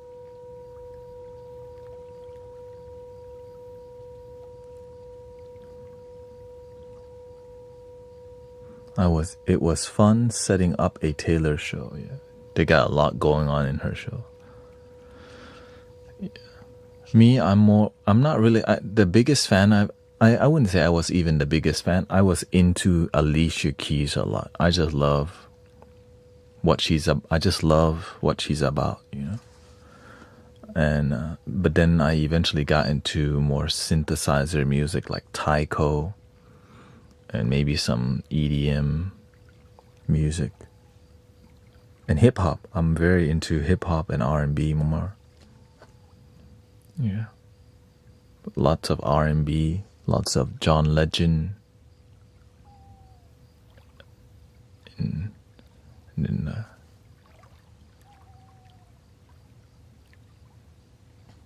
but then I found more Bob Marley. Right, when you find Bob Marley, you can listen to that for a while. 90s R&B, Common. Yeah, it's like I'm more interested in people, and the music helps you to understand that era a lot. People of the 90s, if you want to understand them, just listening to some 90s music, it's like, right, the energy. And why did party people in the house? Right. It's the human beatboxer.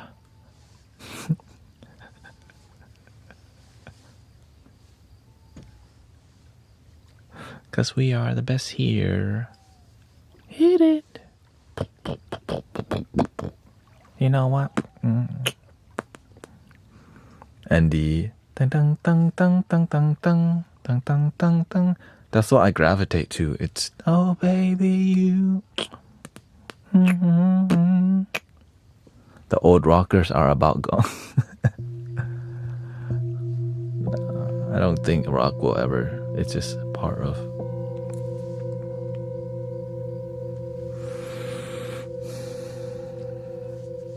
Bismarcky.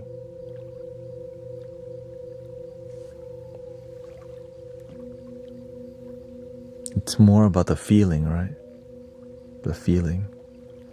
Trunks be popping down in Houston. Dun, dun, dun. Dun, dun, dun, dun, dun. It's about the times where you heard that music and people roll down the street, right, with their lowrider or whatever, and you remember that moment. Or somebody rolling down the street in a lowrider bicycle, right? And you wanna be a baller, shot caller, 20-inch blade, because right? That's the nostalgia. Yeah. Is there a singing mode that hits the perfect? Yeah.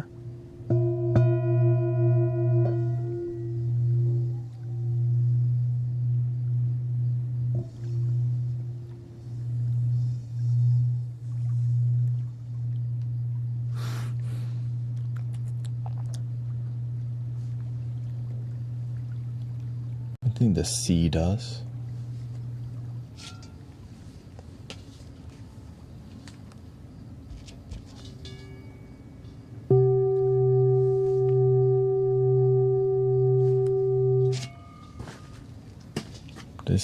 This don't. I don't think this one either. Let's see here.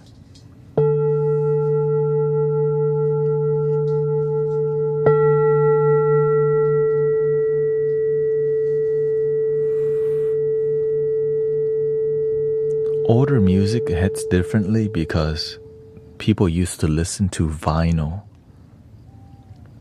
So there's a relationship with the vinyl and the 8-track and the limited amount of songs that's on like a cassette tape.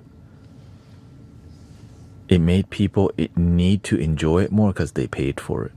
Nowadays you pay for a subscription to like billions of songs. So that's why I think what people begin to appreciate more than ever is live music. Right? I think that the live music thing, it's on the rise more, and smaller groups. Like, it's because people need that rawness of emotion. We're missing the rawness, devotion. Like here, right? It's live. And there's some rawness happening that anything could happen.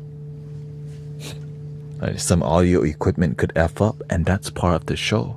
Oh, his string fell off, but he kept going. Oh, shoot. That dude is drunk as hell, but he can drum like hell also. Like, right? That's part of the show. But when it's all polished and recorded, you don't see them get F'd up at the bar. You didn't have to cross path with that weird energy in the front staring you down. Like, oh, no thank you. It's the whole like right, it's the whole experience of getting to the music venue itself too. You gotta walk there, you gotta park in some shady parking lot in downtown or in whatever part of town. You gotta lock your door and make sure that you don't put any belongings in clear sight or they break in your window. Right? Like, Step 1, walking there. We're getting to the bar. It's somewhere around here.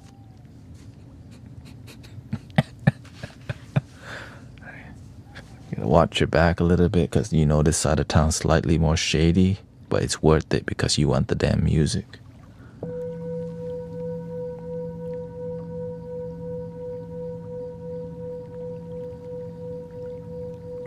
They have what they call it, right?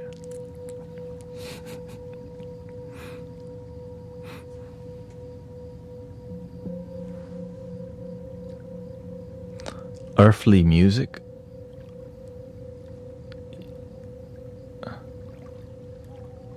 The ego likes earthly. Oh, I'm not sure what makes the mind more happy is more grounded music. That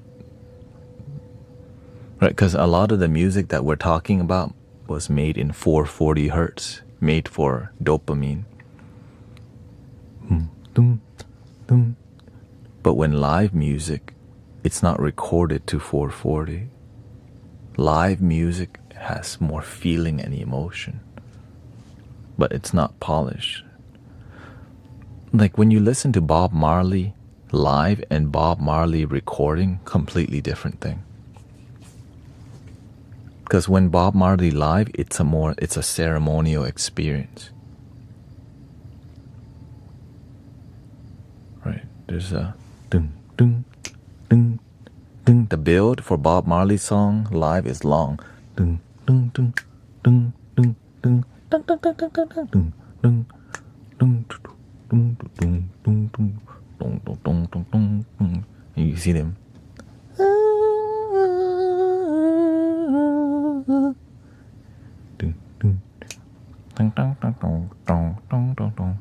And everyone just like, you hear the drum, and that's what makes that soul your heart just like, right? You feel the portal of love open, the mandala, Ja, Rastafari, like that's right? It's just they're just being themselves. It's not for marketing, right? They're just literally doing what they believe. It's a lot less to market and not so cheesy, right? There's some authenticity alive in the older performers because there was a lot less to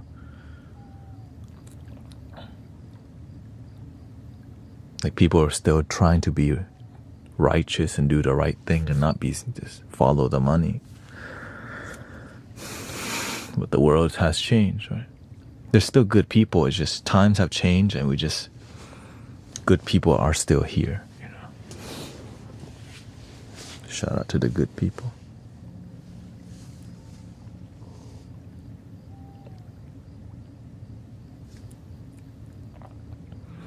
And for example, that one California Dream song, California, California Dreams, and I was in LA, na na na na na na na na na na na na na.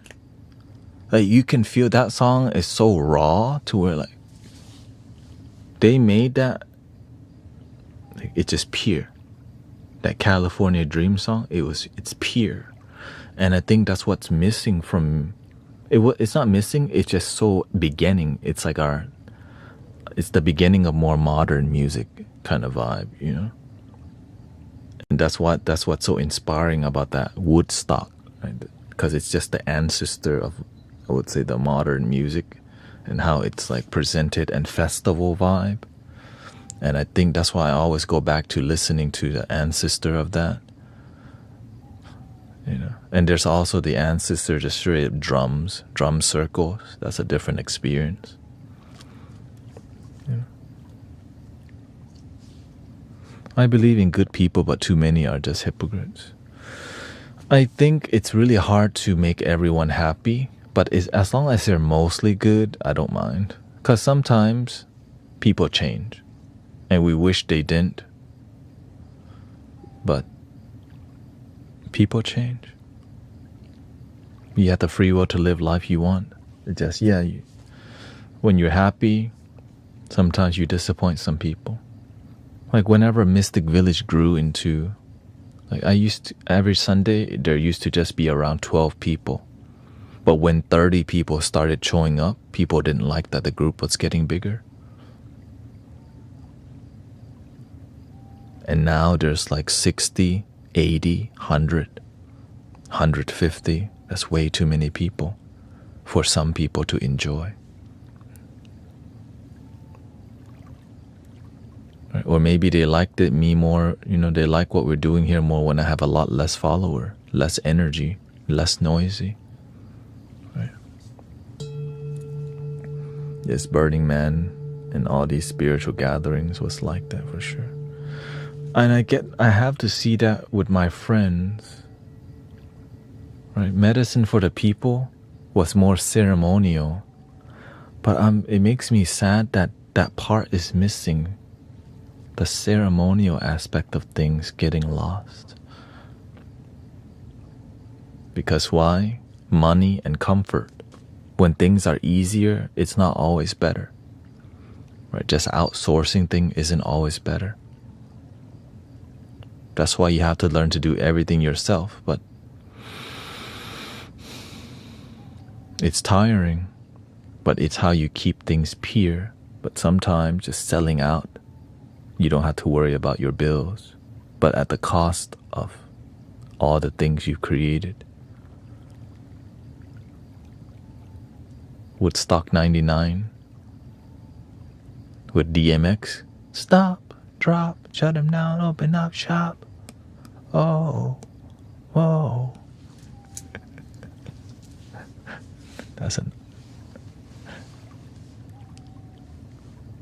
I feel so sad about the state of, but the thing, I feel very hopeful because look what we're doing here. We're just at the beginning of Mystic Village. We just need more people to, it can only get better from here, you know. Yeah, I grew up listening to a lot of X gonna give it to you. We're gonna get... That's my era. Right? Where my dogs at? Because it allows, like, spiritual people don't have to just dump everything. That's why I still share with you the music and all these things. But the results speak louder than who you were before. Oh no, he listens to other music. I thought he only listened to spiritual stuff.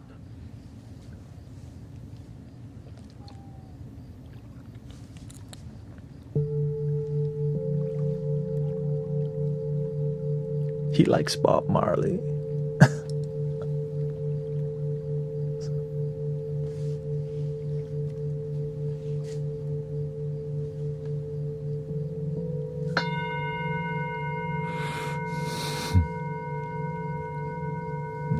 What you really want? What you really want? Ride or die.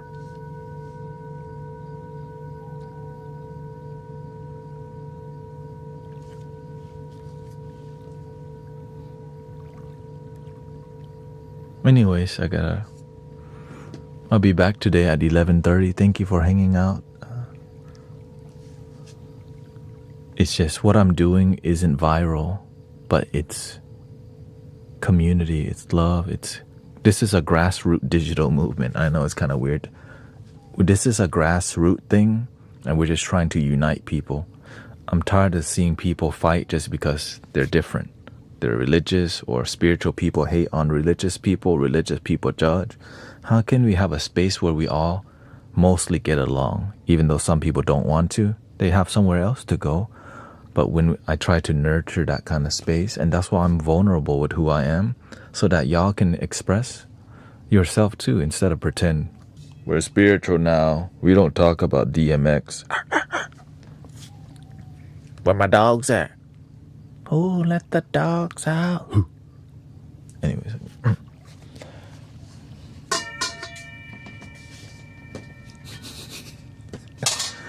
Imagine I'm too spiritual to like...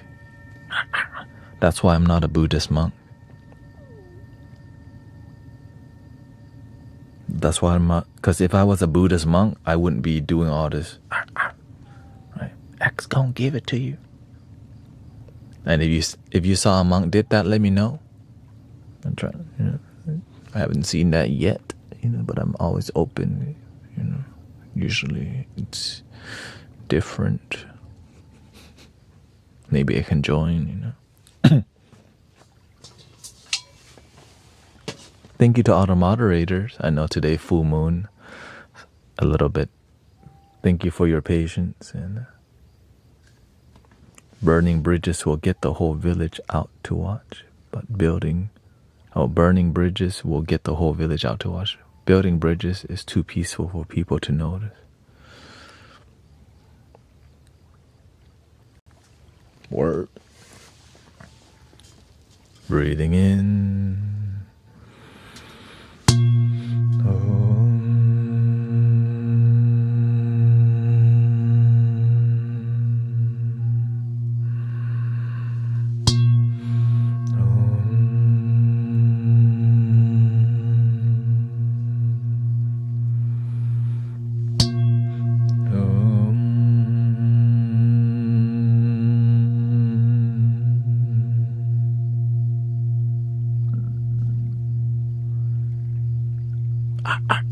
What you really want?